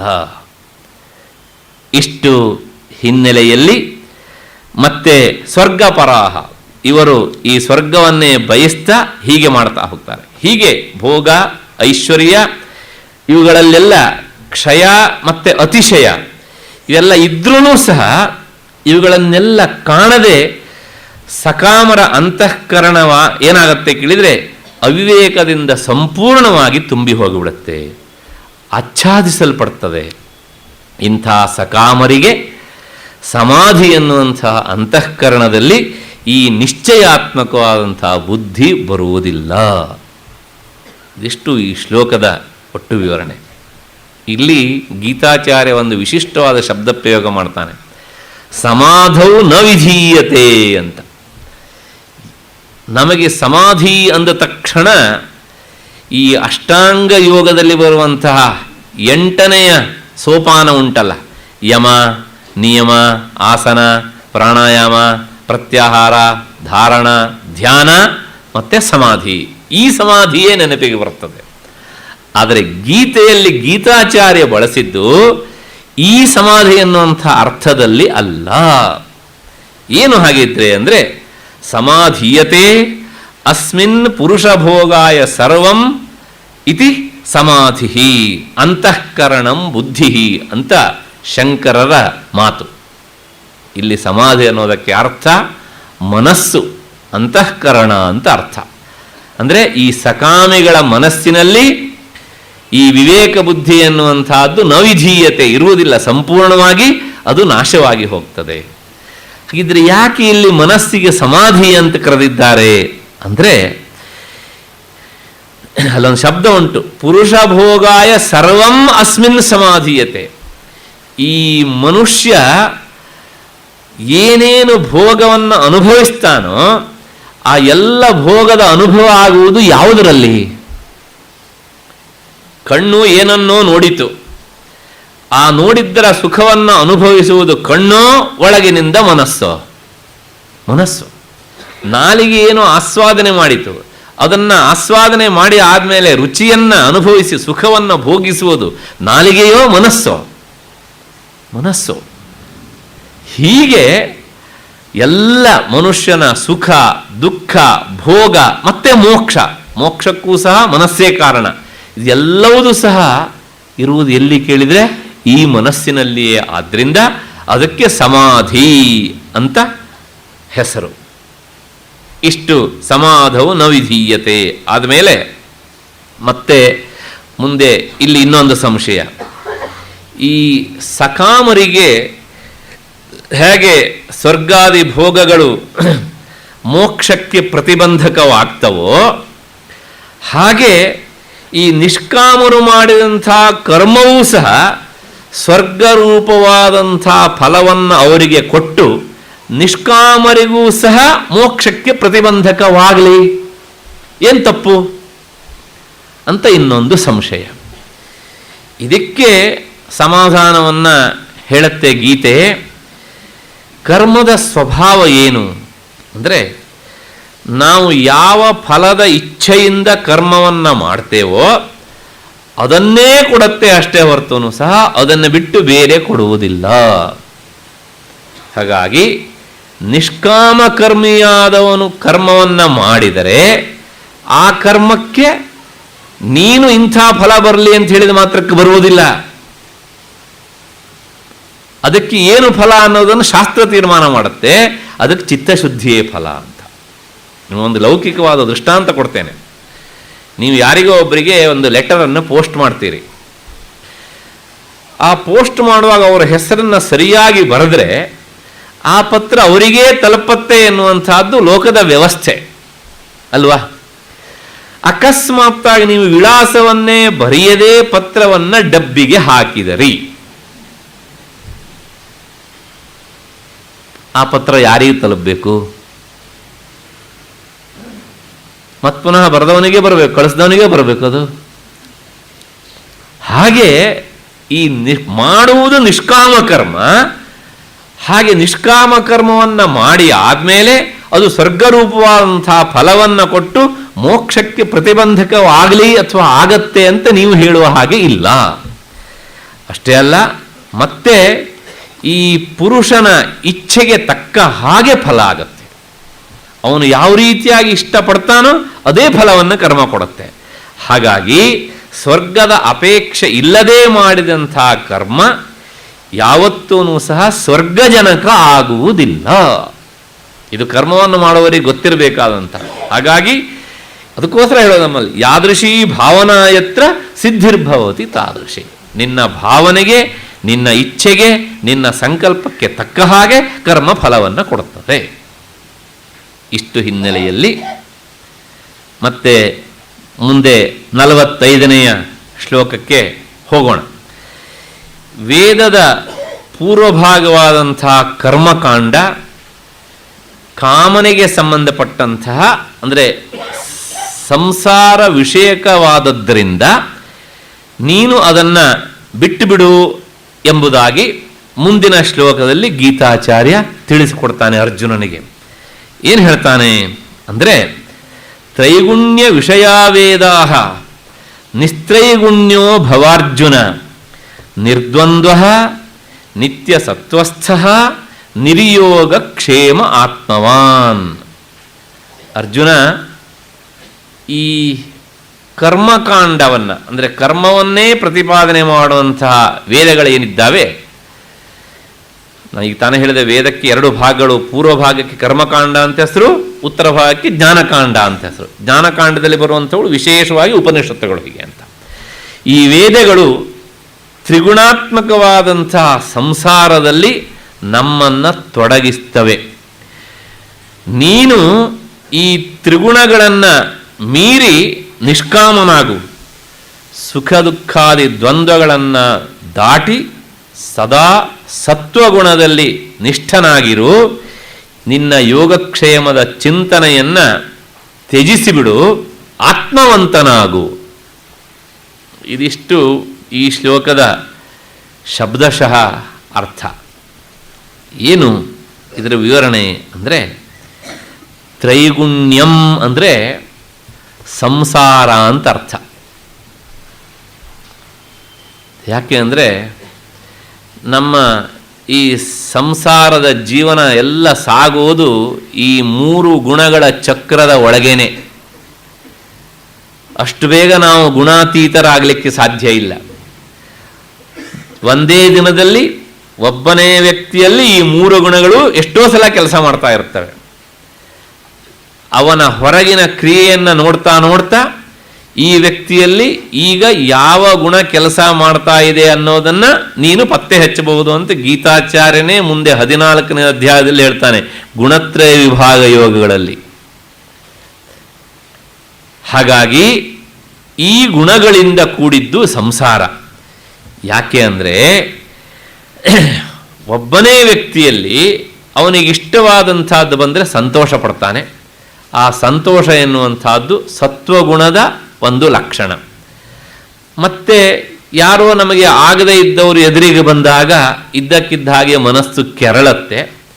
ಮತ್ತು ಮನಸ್ಸು ಅವ್ರ ಬಗ್ಗೆ ಒಂದು ರೀತಿಯ ಆಕ್ರೋಶಕ್ಕೆ ಒಳಗಾಗತ್ತೆ. ಆಗ ರಜೋಗುಣ ಕೆಲಸ ಮಾಡ್ತಾ ಇರ್ತದೆ. ಮತ್ತು ಇನ್ನು ಕೆಲವು ಸಲ ಈ ಸುಖ ದುಃಖ ಇದು ಯಾವುದರ ಅರಿವು ಇಲ್ಲದೆ ಇರುವ ಹಾಗೆ, ವಿವೇಕವೇ ನಮಗೆ ಇಲ್ಲದೆ ಇರುವ ಹಾಗೆ ನಾವು ಸದಾ ಸೋಮಾರಿಗಳಾಗಿ ಬದುಕ್ತಾ ಇರ್ತೇವೆ. ಇದು ತಮೋಗುಣದ ಕೆಲಸ. ಹೀಗೆ ಅವನವನ ಕೆಲಸವನ್ನು ನೋಡಿ ಇವನಲ್ಲಿ ಯಾವ ಗುಣ ಕೆಲಸ ಮಾಡ್ತಾ ಇದೆ ಅನ್ನೋದನ್ನು ನೀನು ನಿಶ್ಚಯಿಸಬಹುದು ಎನ್ನುವಂಥ ಅರ್ಥದ ಹಿನ್ನೆಲೆಯಲ್ಲಿ ಈ ಶ್ಲೋಕದ ಒಂದು ಚೂರು ವಿವರಣೆಯನ್ನು ನಾವು ನೋಡಬೇಕು. ಲೋಕದಲ್ಲಿ ಸ್ವರ್ಗಾದಿ ಫಲಗಳನ್ನು ಬಯಸುವಂಥವರು ಸಹ ಇರ್ತಾರೆ. ಅವರಿಗೆ ವೇದ ಕೆಲವು ಮಾರ್ಗಗಳನ್ನು ಸೂಚಿಸ್ತದೆ. ಅದಕ್ಕೆ ಕಾಮ್ಯ ವಿಧಿ ಅಂತ ಹೆಸರು. ಅಂದರೆ ಕಾಮನೆಯ ಹಿನ್ನೆಲೆಯಲ್ಲೇ ಮಾಡುವಂತಹದ್ದು. ಆ ಕಾಮನೆಯ ಹಿನ್ನೆಲೆಯಲ್ಲಿ ಮಾಡಬೇಕಿದ್ರೆ ನಿರ್ದಿಷ್ಟವಾದಂಥ ಕರ್ಮವನ್ನು ಅವರು ಆಚರಿಸಬೇಕು. ಅದು ಮಾಡಲೇಬೇಕಾದಂತಹ ನಿತ್ಯ ವಿಧಿಯಲ್ಲ, ನಿತ್ಯವಾದಂತಹ ಕರ್ಮಗಳಲ್ಲ. ಇದು ಹೇಗೆ ಅಂದರೆ, ಈ ಅಂಗಡಿಯಲ್ಲಿ ಬಹಳಷ್ಟು ಸಾಮಾನುಗಳಿರ್ತವೆ. ಕೊಂಡುಕೊಳ್ಳಿಕ್ಕೆ ಹೋದವನು ತನಗೆ ಯಾವುದು ಬೇಕೋ ಅದನ್ನು ಮಾತ್ರ ಕೊಂಡುಕೊಳ್ತಾನೆ ಅಷ್ಟೇ ಹೊರತೂ ಸಹ ಅಂಗಡಿಯಲ್ಲಿರುವಂಥ ಎಲ್ಲ ಸಾಮಾನುಗಳನ್ನು ಸಹ ಕೊಂಡುಕೊಳ್ಳುವುದಿಲ್ಲ. ಹಾಗೆಯೇ ಈ ಎಲ್ಲ ಸಾಮಾನುಗಳನ್ನು ಕೊಂಡುಕೊಳ್ಳದೇ ಇರುವ ಹಾಗೆ ಎಲ್ಲ ಜನರೂ ಈ ಕಾಮ್ಯಕರ್ಮಗಳನ್ನು ಮಾಡಿಯೇ ಮಾಡಬೇಕು ಎನ್ನುವಂಥ ನಿಯಮ ಇಲ್ಲ. ಇದನ್ನು ಮಾಡದೇ ಇದ್ದರೆ ಪಾಪವೂ ಇಲ್ಲ, ಯಾಕೆಂದರೆ ಇವು ನಿತ್ಯ ಕರ್ಮಗಳು ಅಲ್ಲ. ಆದ್ದರಿಂದ ಇಷ್ಟಾರ್ಥಗಳನ್ನು, ಅಂದರೆ ಇಂಥ ಬಯಕೆ ತನಗೆ ಬೇಕು ಅಂತ ಬಯಸುವವರು ಮಾತ್ರ ಇಂಥ ಕರ್ಮಗಳನ್ನು ಮಾಡಬಹುದು ಅಂತ ವೇದ ಅಂಥವರನ್ನು ಇಟ್ಟುಕೊಂಡು ಈ ಮಾತನ್ನು ಬೋಧಿಸ್ತದೆ. ನಮಗೆ ಹಿತವಾದದ್ದನ್ನು ನಾವು ಆರಿಸಿಕೊಳ್ಬಹುದು, ನನಗಿದು ಬೇಡ ಅಂತ ಅನಿಸಿದರೆ ಅದನ್ನು ಕೈ ಬಿಡಬಹುದು. ಇಷ್ಟು ಹಿನ್ನೆಲೆಯಲ್ಲಿ ಈ ಶ್ಲೋಕದ ಇನ್ನೊಂದು ರೀತಿಯ ವಿವರಣೆ. ಮತ್ತೆ ಈ ಸಂಸಾರದಲ್ಲಿ ನಾನು ಹೇಳಿದೆ, ಈ ಗುಣಗಳು ನಿರಂತರ ಕೆಲಸ ಮಾಡ್ತಾ ಇರ್ತವೆ ಅಂತ. ಎಷ್ಟೇ ಉತ್ತಮನಾದಂತಹ ಸಾತ್ವಿಕ ಗುಣ ಭೂಯಿಷ್ಠನಾದಂತಹ ವ್ಯಕ್ತಿಯಲ್ಲೂ ಸಹ ಕೆಲವು ಸಲ ರಜೋಗುಣ ತಮೋಗುಣಗಳು ಕೆಲಸ ಮಾಡಿಬಿಡ್ತವೆ. ಎಷ್ಟೇ ತಮೋಗುಣದಿಂದ ಕೂಡಿದಂತಹ ವ್ಯಕ್ತಿಯಲ್ಲೂ ಸಹ ಕೆಲವು ಸಲ ಸಾತ್ವಿಕ ಗುಣ ಕೆಲಸ ಮಾಡಿಬಿಡ್ತದೆ. ಒಂದು ಉದಾಹರಣೆಯನ್ನು ಹೇಳಬೇಕು ನಿಮಗೆ. ದೇವಕಿಯ ಅಣ್ಣ ಕಂಸ, ಆತ ವಸುದೇವ ದೇವಕಿಯರ 6 ಜನ ಮಕ್ಕಳ ತಲೆಯನ್ನು ಸಹ ಕತ್ತರಿಸಿ ಹಾಕಿದ್ದಾನೆ, ಸಾಯಿಸಿದ್ದಾನೆ. ಮುಂದೆ ಶ್ರೀಕೃಷ್ಣ ಹುಟ್ಟುವಂತಹ ಸಂದರ್ಭದಲ್ಲಿ ಅಶರೀರವಾಣಿಯನ್ನು ಕೇಳಿದಂತಹ ಕೃಷ್ಣ ಜನದ ವಿಚಾರವನ್ನು ಕೇಳಿದಂತಹ ಕಂಸ ಬಂದು ದೇವಕಿಯ ಕಾಲಿಗೆ ಬೀಳ್ತಾನೆ. ಅವನ ಮಾತನ್ನು ನೋಡಿದರೆ ಹೇಗಿದೆ ಅಂತಂದರೆ, ಕಂಸ ನಿಜವಾಗಿಯೂ ಇಷ್ಟು ಕೆಟ್ಟವನ ಅಂತ ಯಾರಿಗೂ ಅನಿಸೋದಿಲ್ಲ. ಅವನು ಹೇಳ್ತಾನೆ, ತಂಗಿ, ನನಗೆ ವಾಸ್ತವಿಕವಾಗಿ ನಿನ್ನ ಮಕ್ಕಳನ್ನು ಸಾಯಿಸಬೇಕು ಎನ್ನುವಂಥದ್ದು ಉದ್ದೇಶ ಆಗಿರಲಿಲ್ಲ. ನಾನು ಸಾಯಿಸುವಂತೆ ಮಾಡಿದವರು ಈ ದೇವತೆಗಳು. ಅವರು ಸುಳ್ಳು ಹೇಳಿ ನನ್ನಿಂದ ನಿನ್ನ ಮಕ್ಕಳನ್ನು ಸಾಯಿಸಿದರು. ದೇವಕಿಯ 8ನೇ ಮಗು ಸಾಯಿಸತ್ತೆ ಅಂಥೇಳಿ ಆ 8 ಅನ್ನೋದ್ರ ಬಗ್ಗೆ ನನ್ನ ತಲೆ ತಿಂದುಬಿಟ್ರು ನಾರದರು. ಇದೇ 8 ಅಂತ ಸರಿಯಾಗಿ ಹೇಳ್ಬೋದಿತ್ತಲ್ಲ ನಾರದರು. ಹಾಗೆ ಮಾಡದೆ ನನ್ನ ತಲೆಯನ್ನು ಕೆಡಿಸಿ ಅತ್ಯಂತ ಒಳ್ಳೆಯ ವ್ಯಕ್ತಿಯಾದಂತಹ ನನ್ನನ್ನು, ನಿನ್ನ ಮಕ್ಕಳನ್ನು ಸಾಯಿಸುವುದರ ಮೂಲಕ ಸಮಾಜಕ್ಕೆ ನಾನೊಬ್ಬ ಕೆಟ್ಟ ವ್ಯಕ್ತಿಯಾಗಿ ತೋರುವ ಹಾಗೆ ಮಾಡಿದರು ಈ ದೇವತೆಗಳೆಲ್ಲ ಸೇರಿ. ಅದರಿಂದ ನನ್ನ ಎಲ್ಲ ತಪ್ಪನ್ನು ಸಹ ಕ್ಷಮಿಸು ದೇವಕಿ ಅಂತೇಳಿ ದೇವಕಿಯ ಕಾಲಿಗೆ ಬೀಳ್ತಾನೆ. ಇವನನ್ನು ನೋಡಿದರೆ ಇವಾಗ ಕೆಟ್ಟವನು ಅಂತೀರೋ ಒಳ್ಳೆಯವನು ಅಂತೀರೋ? ಯಾಕೆ ಹೇಳಿದೆ ಕೇಳಿದರೆ, ಎಂತಹ ಕೆಟ್ಟವನಲ್ಲೂ ಸಹ ಕೆಲವು ಸಲ ತನ್ನ ತಪ್ಪಿನ ಅರಿವು ಆಗಿಬಿಡುತ್ತದೆ.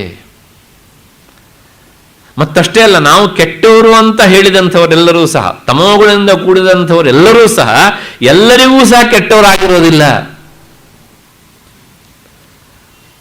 ಹಾಗೇನೆ ರಜೋಗುಣದಿಂದ ಕೂಡಿದವರು ಸಹ ಎಲ್ಲರಿಗೂ ಸಹ ತಮ್ಮ ರಜೋಗುಣವನ್ನು ಪ್ರದರ್ಶನ ಮಾಡುವುದಿಲ್ಲ.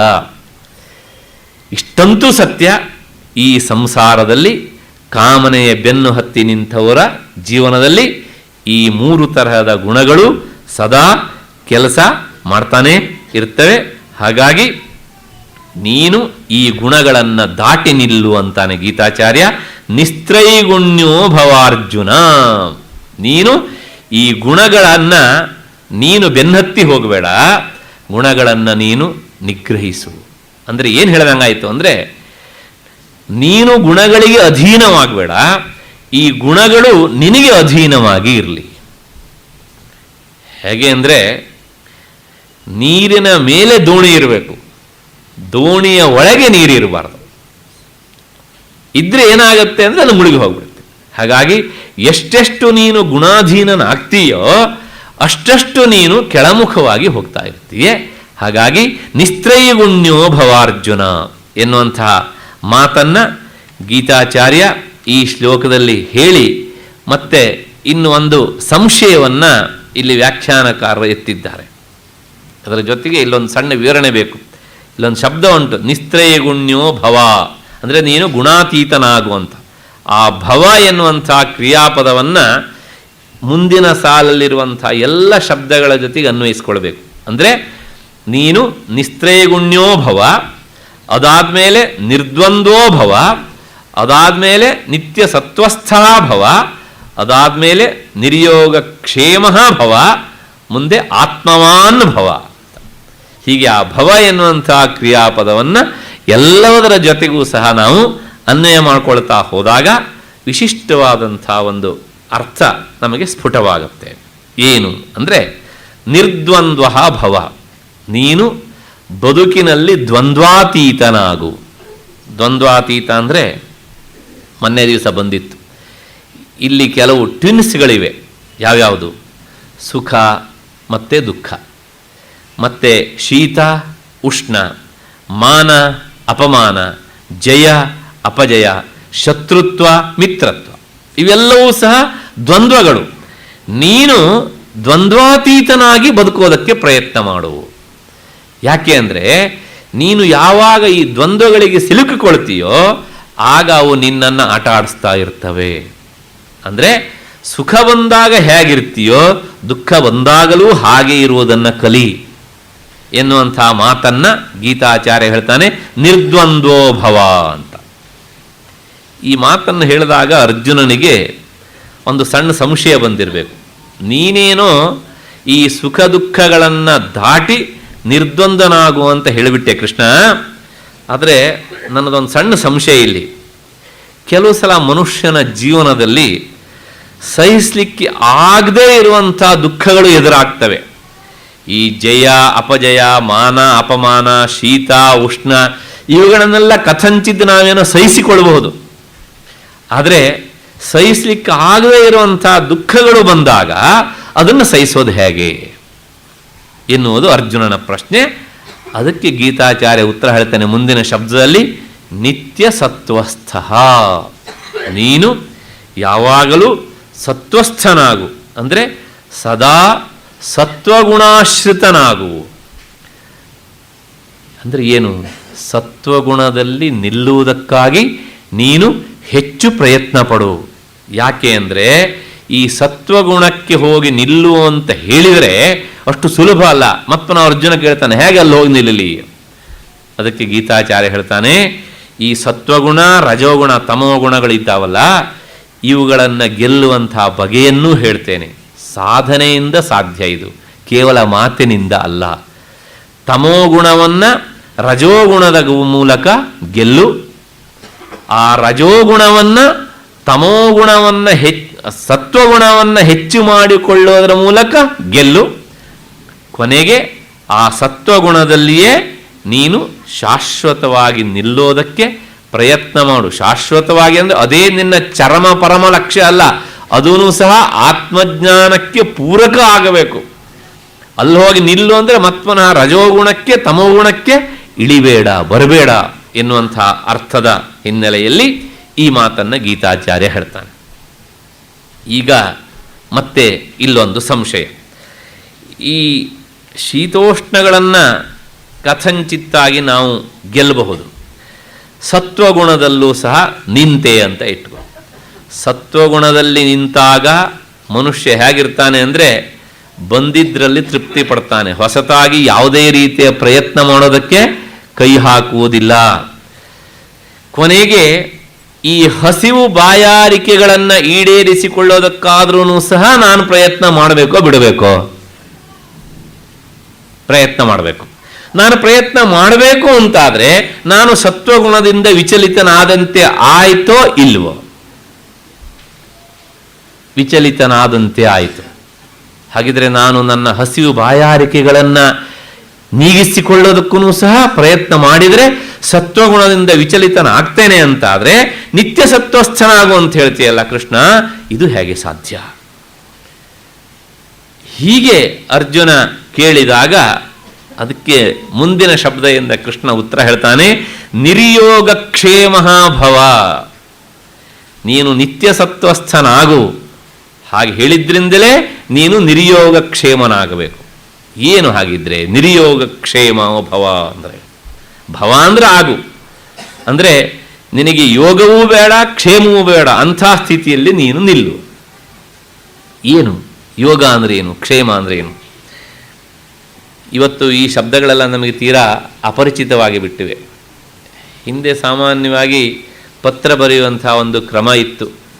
ಆವಾಗ ನಿಮ್ಮ ಪತ್ರ ತಲುಪಿ ನಿಮ್ಮ ಯೋಗಕ್ಷೇಮದ ಸಮಾಚಾರ ನನಗೆ ತಿಳಿಯಿತು ಅನ್ನುವಂಥ ಒಂದು ಸಾಮಾನ್ಯ ಒಕ್ಕಣಿಕೆ ಇರ್ತಿತ್ತು.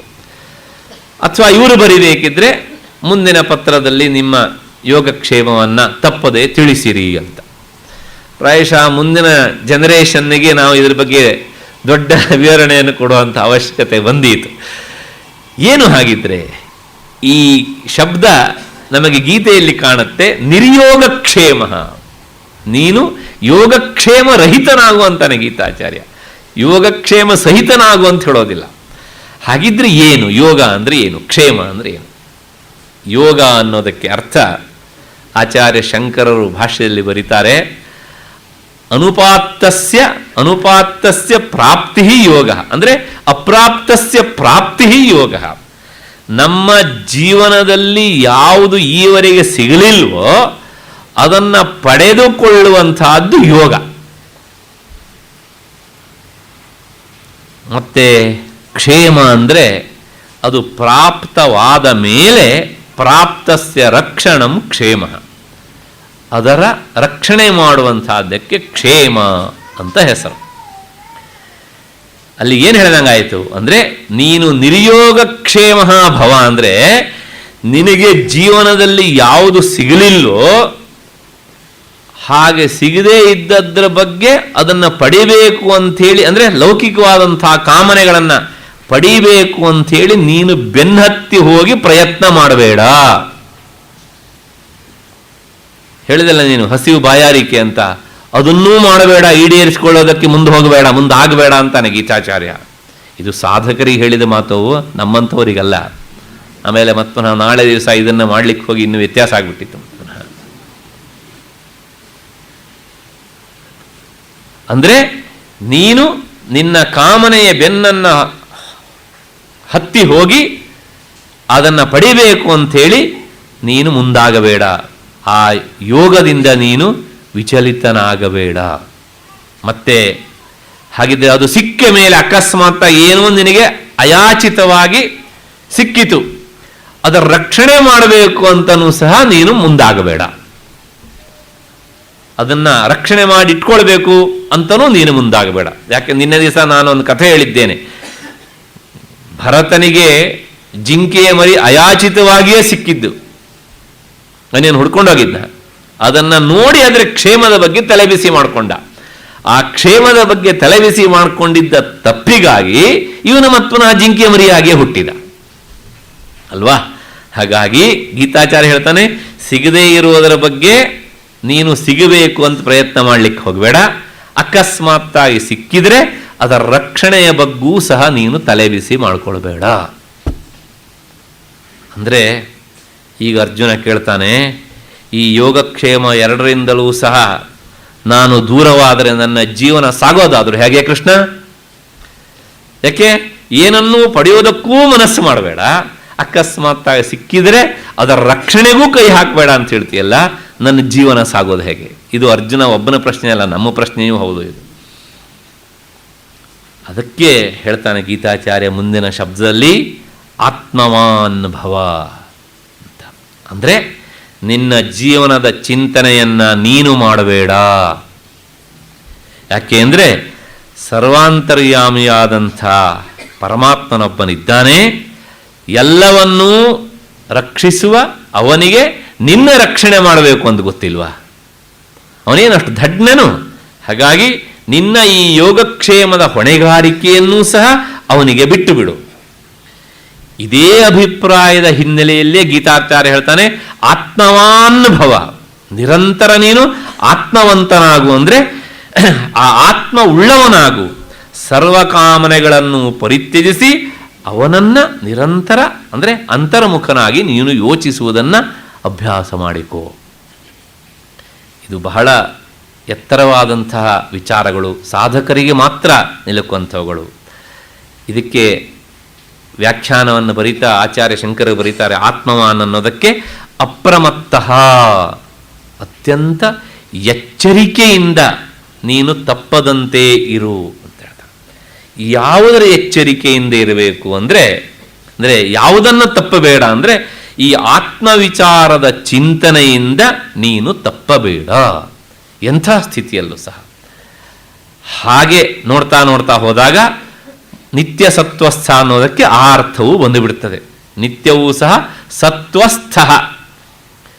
ಸಂಸ್ಕೃತದಲ್ಲಿ ಸತ್ ಅನ್ನೋದಕ್ಕೆ ಅರ್ಥ ಪರಬ್ರಹ್ಮ ಅಂತ ಅರ್ಥ.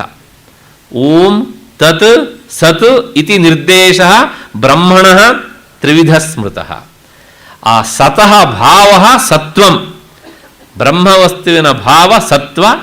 ಆ ಬ್ರಹ್ಮಭಾವದಲ್ಲಿ ನಿಲ್ಲುವುದಕ್ಕೆ ಸತ್ವಸ್ಥ ಅಂತ ಹೆಸರು. ಅಂದರೆ ಈ ಒಂದೊಂದು ಶಬ್ದವೂ ಸಹ ಬಹಳ ಬೇರೆ ಬೇರೆ ಬೇರೆ ವಿಷಯವನ್ನು ಹೇಳ್ತಾ ಬಹಳ ಎತ್ತರಕ್ಕೆ ಕರ್ಕೊಂಡು ಹೋಗುತ್ತೆ. ಆದರೆ ಇದು ತೀರಾ ಉತ್ಕಟವಾದಂತಹ ಸಾಧಕರಿಗೆ ಹೇಳಿದ ಮಾತಾದದ್ರಿಂದ ನಾವು ಇದನ್ನು ಎಷ್ಟೋ ಅಷ್ಟನ್ನು ಮಾತ್ರ ಇಟ್ಕೊಂಡ್ರೆ ಪ್ರಾಯಶಃ ನಮ್ಮ ದೃಷ್ಟಿಯಲ್ಲಿ ಕ್ಷೇಮವಾದೀತು ಅಂತ ನನ್ನ ಭಾವನೆ. ಇಷ್ಟು ಆದ ಮೇಲೆ ಮತ್ತೆ ಇಲ್ಲೊಂದು ಸಂಶಯ ಏನು ಅಂದರೆ, ಮನುಷ್ಯನಿಗೆ ತಾನು ಬಯಸಿದಂತಹ ಫಲ ಸಿಕ್ಕಾಗ ಅವನಿಗೆ ಆನಂದವಾಗ್ತದೆ. ಲೋಕದ ನಿಯಮ, ಏನು ಬಯಸ್ತಾನೋ ಅದು ಸಿಕ್ಕಿರೆ ಬಹಳ ಆನಂದ, ಸಂತೋಷವಾಗ್ತದೆ. ನಿಷ್ಕಾಮವಾಗಿ ಅಂದರೆ ಕಾಮನಾರಹಿತನಾಗಿ ಕರ್ಮವನ್ನು ಮಾಡಿದಾಗ ಇವನಿಗೆ ಏನು ತಾನೇ ಆನಂದ ಸಿಗ್ತದೆ ಕೃಷ್ಣ? ಯಾವ ಕಾಮನೆಯೂ ಇಲ್ಲ ಅಂತಾದಮೇಲೆ, ಇವನಿಗೆ ಯಾವುದು ಫಲವೂ ಸಿಗೋದಿಲ್ಲ ಅಂತಾದಮೇಲೆ ಇವನಿಗೆ ಏನು ಆನಂದ ಸಿಗ್ತದೆ? ಹಾಗಾಗಿ ಈ ನಿಷ್ಕಾಮನಾಗಿ ಕರ್ಮ ಮಾಡುವುದರಿಂದ ಮನುಷ್ಯ ಏನು ಮಾಡ್ತಾನೆ ಅಂದರೆ ತನ್ನ ಪಾಲಿನ ಎಲ್ಲ ರೀತಿಯ ಆನಂದಗಳನ್ನು ಸಹ ಕಳೆದುಕೊಂಡು ಬಿಡ್ತಾನೆ. ಹಾಗಾಗಿ ಅವನಿಗೆ ಆನಂದವೇ ಸಿಗುವುದಿಲ್ಲ ಎನ್ನುವಂಥ ಒಂದು ಸಂಶಯ. ಈ ಸಂಶಯವನ್ನು ಪರಿಹಾರ ಮಾಡೋದಕ್ಕೋಸ್ಕರ ಬ್ರಹ್ಮಾನಂದದಲ್ಲಿ ಎಲ್ಲ ರೀತಿಯ ಆನಂದಗಳೂ ಸಿಗ್ತವೆ ಅಂತ ಹೇಳೋದಕ್ಕೋಸ್ಕರ ಮುಂದಿನ ಶ್ಲೋಕ ಹೊರಟಿದೆ. ಏನು ಅಂದರೆ ಇದು ಕರ್ಮಯೋಗದ, ನಿಷ್ಕಾಮ ಕರ್ಮಯೋಗದ ಫಲವನ್ನು ಹೇಳುವಂತಹ ಶ್ಲೋಕ. ಬ್ರಹ್ಮಾನಂದದ ಪ್ರಾಪ್ತಿನಿಂದ ಸರ್ವ ರೀತಿಯ ಆನಂದವೂ ಸಿಗ್ತದೆ ಅಂತ. ಏನು ಅಂದರೆ ಯಾವಾನರ್ಥ ಉದಪಾನೆ ಸರ್ವತಃ ಸಂಪ್ಲುತೋದಕೆ ತಾವಾನ್ ಸರ್ವೇಷು ವೇದೇಶು ಬ್ರಾಹ್ಮಣಸ್ಯ ವಿಜಾನತಃ. ಈ ಗೀತೆಯ ಜಟಿಲವಾದ ಶ್ಲೋಕಗಳಲ್ಲಿ ಇದೂ ಒಂದು ಶ್ಲೋಕ. ಏನು ಅಂದರೆ ಈ ಶ್ಲೋಕದ ಅನ್ವಯವನ್ನು ಹೇಗೆ ಜೋಡಿಸ್ಕೊಳ್ಬೇಕು ಅನ್ನೋದನ್ನು ಮೊದಲೊಮ್ಮೆ ಹೇಳಿಬಿಡ್ತೇನೆ.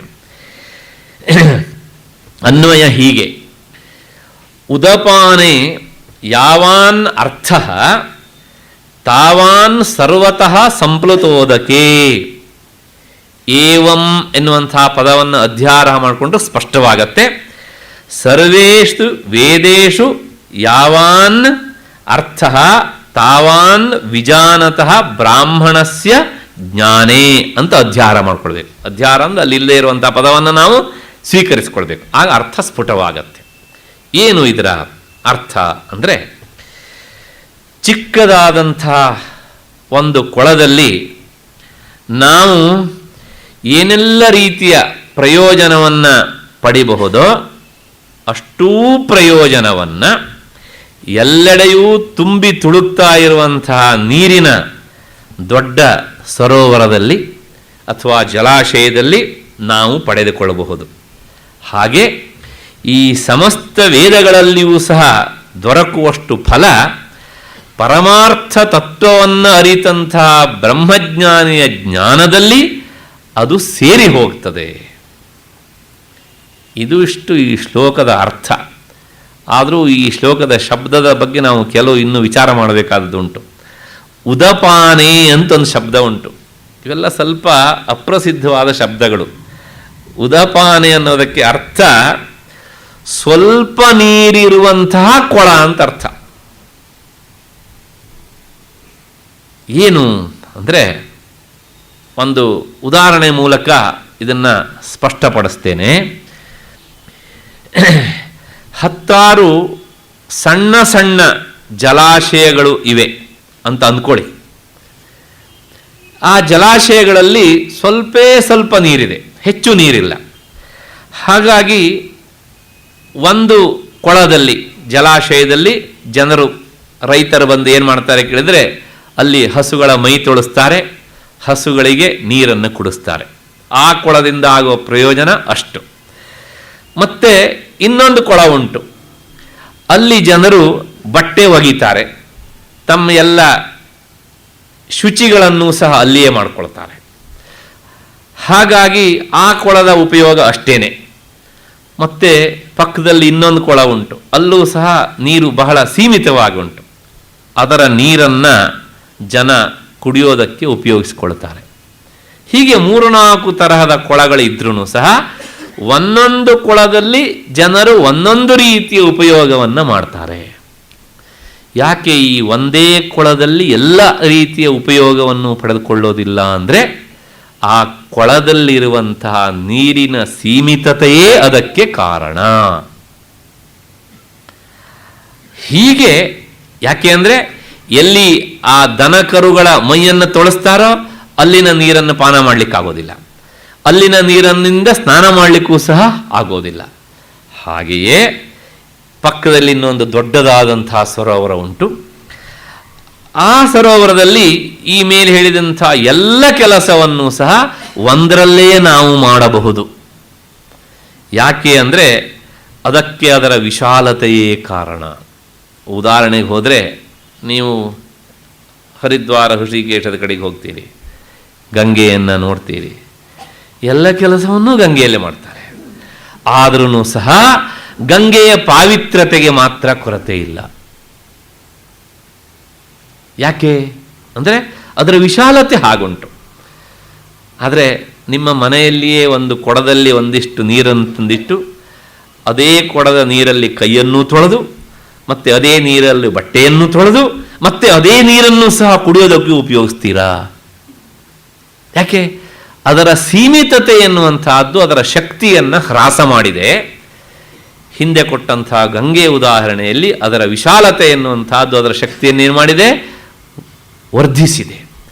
ಹೀಗೆ ಇಷ್ಟು ಹಿನ್ನೆಲೆಯಲ್ಲಿ ನೋಡಿದಾಗ, ಹಾಗೆಯೇ ಈ ಕರ್ಮಕಾಂಡದಲ್ಲಿ ಸಹ ಹೇಳಿದಂತಹ ಈ ಕರ್ಮದಿಂದ ನಾವು ಯಾವ ಮಂತ್ರವನ್ನು ಉಪಯೋಗಿಸಿ ಕರ್ಮವನ್ನು ಮಾಡ್ತೇವೋ ಆ ಒಂದೇ ಫಲವನ್ನು ಕರ್ಮ ಅನ್ನೋದು ಕೊಡುತ್ತೆ. ಅದಕ್ಕೆ ಹೊರತಾಗಿ ನೀವು ಮಾಡಿದ್ದೊಂದು ಕರ್ಮವಾದರೆ ಅದು ಇನ್ನೊಂದು ಫಲವನ್ನು ಕೊಡುವುದಿಲ್ಲ. ಯಾವ ಫಲದ ಉದ್ದೇಶದಿಂದ ಮಾಡ್ತೀರೋ ಅದನ್ನೇ ಕೊಡುತ್ತೆ. ಅಂದರೆ ಆ ಕರ್ಮದಿಂದ ಉದ್ದಿಷ್ಟವಾದಂತಹ ಫಲವನ್ನು ಬಿಟ್ಟು ಅದು ಬೇರೆ ರೀತಿಯಾದಂತಹ ಫಲವನ್ನು ಕೊಡುವುದಿಲ್ಲ. ಯಾಕೆ ಅಂದರೆ ಈ ಕರ್ಮಕಾಂಡ ಎನ್ನುವಂತಹದ್ದು ಸಣ್ಣ ಕೊಳದ ಸ್ಥಾನದಲ್ಲಿ ಇರುವಂತಹದ್ದು. ಆಯಿತು. ಆದರೆ ಈ ಬ್ರಹ್ಮಜ್ಞಾನ ಅನ್ನೋದು ಅಂತ ಉಂಟಲ್ಲ, ಅದು ವಿಶಾಲವಾದಂತಹ ಕೊಳ, ಜಲಾಶಯ ಇದ್ದ ಹಾಗೆ. ಅಲ್ಲಿ ಈ ಕರ್ಮಫಲದಿಂದ ಬರಬಹುದಾದಂತಹ ಸಕಲ ಆನಂದಗಳೂ ಸಹ ಈ ಬ್ರಹ್ಮಾನಂದದಲ್ಲಿ ಲೀನವಾಗಿ ಬಿಡುತ್ತವೆ. ಅಂದರೆ ಈ ಭೂಲೋಕದಿಂದ ಹಿಡಿದು ಹಿರಣ್ಯಗರ್ಭನ ಲೋಕದ ಪರ್ಯಂತ ಇರುವಂಥ ಎಲ್ಲ ಆನಂದಗಳು ಸಹ ಬ್ರಹ್ಮಾನಂದದಲ್ಲಿ ಅಡಕವಾಗಿ ಹೋಗ್ತವೆ. ಯಾಕೆ ಅಂದರೆ ಈ ಎಲ್ಲ ಆನಂದಗಳು ಸಹ ಬ್ರಹ್ಮಾನಂದಕ್ಕಿಂತ ಮಿಗಿಲಾಗಿ ಇಲ್ಲ, ಅದರಿದ್ದೇ ಒಂದೊಂದು ಸಣ್ಣ ಸಣ್ಣ ಅಂಶಗಳು. ಈ ಎಲ್ಲ ಆನಂದಗಳಿಂದಲೂ ನಮಗೆ ಸುಖ ಸಿಗುವಂತಿದ್ರೆ ಅದು ಬ್ರಹ್ಮಾನಂದದ ಅಂಶವಾದದ್ರಿಂದ ಇವು ನಮಗೆ ಸುಖವನ್ನು ಕೊಡ್ತವೆ. ಈ ಮಾತನ್ನು ಉಪನಿಷತ್ತು ಹೇಳುತ್ತೆ, ಏತಸ್ಯೈವ ಆನಂದಸ್ಯ ಅನ್ಯಾನಿ ಭೂತಾನಿ ಮಾತ್ರಾಮುಪಜೀವಂತಿ. ಅಂದರೆ ಈ ಬ್ರಹ್ಮಾನಂದದ ಆನಂದದ ಹಿನ್ನೆಲೆಯಲ್ಲಿಯೇ ಈ ಎಲ್ಲ ಲೋಕದ ಕ್ಷುದ್ರವಾದಂತಹ ಕಾಮನೆಗಳು ನಿನಗೆ ಫಲವನ್ನು ಕೊಡ್ತವೆ. ಅಲ್ಲಿಗೆ ಏನು ಹೇಳ್ದಂಗಾಯಿತು ಅಂದರೆ, ಈ ಬ್ರಹ್ಮಜ್ಞಾನಿಗೆ ಸಿಗುವಂಥ ಆನಂದ ಅದು ಅಪರಿಮಿತವಾದಂಥದ್ದು, ಸಕಾಮಿಗೆ ಸಿಗುವಂಥ ಆನಂದ ಅದು ಬಹಳ ಪರಿಮಿತವಾದದ್ದು. ಅಷ್ಟೇ ಅಲ್ಲ, ಕರ್ಮಿಗೆ ಸಿಗುವಂತಹ ಈ ಆನಂದದಲ್ಲಿ ಬ್ರಹ್ಮಾನಂದದ ಸುಖ ಇಲ್ಲ. ಬ್ರಹ್ಮಜ್ಞಾನಿಗೆ ಸಿಗುವಂತಹ ಈ ಸುಖದಲ್ಲಿ, ಆನಂದದಲ್ಲಿ ಕರ್ಮಿಗೆ ಸಿಗುವಂತಹ ಎಲ್ಲ ಆನಂದಗಳು ಇವೆ. ಒಂದು ಸಣ್ಣ ಲೌಕಿಕ ದೃಷ್ಟಾಂತ ಕೊಡಬೇಕು ಅಂದರೆ, 10 ರೂಪಾಯಿ ಇರುವವನ ಹತ್ರ 100 ರೂಪಾಯಿ ಇದ್ದಂತೆ ಅಲ್ಲ, ಆದರೆ 100 ರೂಪಾಯಿ ಇದ್ದವನ ಹತ್ತಿರ 10 ರೂಪಾಯಿ ಇದ್ದೇ ಇರ್ತದೆ. ಹಾಗಾಗಿ ಈ ಬ್ರಹ್ಮಾನಂದವನ್ನು ಪಡೆದಂಥವನಿಗೆ ಈ ಸಕಾಮಿಗೆ ಸಿಗುವಂಥ ಎಲ್ಲ ಆನಂದಗಳು ಸಹ ಸಿಕ್ಕಿಯೇ ಸಿಗ್ತವೆ. ಇಷ್ಟಾದ ಮೇಲೆ ಗೀತಾಚಾರ್ಯ ಹೇಳ್ತಾನೆ ಅರ್ಜುನನ ಸಂಶಯಕ್ಕೆ, ಹಾಗಾಗಿ ಈ ಆನಂದದ ಪ್ರಾಪ್ತಿಗೋಸ್ಕರ ನೀನು ಸಕಾಮ ಕರ್ಮವನ್ನೇ ಮಾಡಬೇಕು ಎನ್ನುವಂಥ ನಿಯಮ ಇಲ್ಲ. ಒಂದು. ಎರಡನೇದಾಗಿ, ನೀನು ಜ್ಞಾನನಿಷ್ಠನಾಗಿ ನಿಲ್ಲುವ ಯೋಗ್ಯತೆ ನಿನಗೆ ಬರುವವರೆಗೂ ಸಹ ನೀನು ಕರ್ಮಕ್ಕೆ ಅಧಿಕಾರಿಯಾದವನಾಗ್ತೀಯೇ. ಹಾಗಾಗಿ ಅಲ್ಲಿಯವರೆಗೂ ಸಹ ನೀನು ನಿಷ್ಕಾಮ ಕರ್ಮವನ್ನು ಮಾಡಲೇಬೇಕು. ನಿಷ್ಕಾಮ ಕರ್ಮವನ್ನು ಮಾಡದೆ ನೀನು ಜ್ಞಾನನಿಷ್ಠನಾಗುವುದು ಸಾಧ್ಯ ಇಲ್ಲ. ಇಷ್ಟು ಹೇಳಿದಾಗ ಈಗ ಅರ್ಜುನನ ತಲೆಯಲ್ಲಿ ಇನ್ನೊಂದು ಸಂಶಯದ ಹುಳ ಹೊಕ್ಕಿತು. ಏನು ಅಂದರೆ, ಕೃಷ್ಣ ಆತ್ಮಜ್ಞಾನವನ್ನು ಪಡೆದೇ ಬ್ರಹ್ಮಾನಂದವನ್ನು ಪಡಿಬೇಕು ಅನ್ನೋದನ್ನು ನೀನು ಹೇಳ್ತಾ ಇದ್ದೀಯ. ಹೀಗಿದ್ದಾಗ ಈ ಬಹಿರಂಗ ಸಾಧನವಾದಂತಹ ನಿಷ್ಕಾಮ ಕರ್ಮವನ್ನು ನಾನು ಯಾಕೆ ಆಶ್ರಯಿಸಬೇಕು? ನನಗೆ ನೇರವಾಗಿ ನೀನು ಜ್ಞಾನದ ದಾರಿಯನ್ನೇ ಬೋಧಿಸಿಬಿಡು. ನಾನು ನೇರವಾಗಿ ಆ ದಾರಿಯಲ್ಲಿಯೇ ಹೋಗಿ ನಾನು ಬ್ರಹ್ಮಾನಂದವನ್ನು ಪಡಿತೇನೆ. ಅಂದರೆ ನನಗೆ ಯಾಕೆ ಈ ಬಳಸುವ ದಾರಿಯನ್ನು ಹೇಳ್ತಾ ಇದ್ದೀಯೇ? ಈ ಶಾರ್ಟ್ಕಟ್ಟನ್ನೇ ನನಗೆ ತೋರಿಸಿಕೊಡು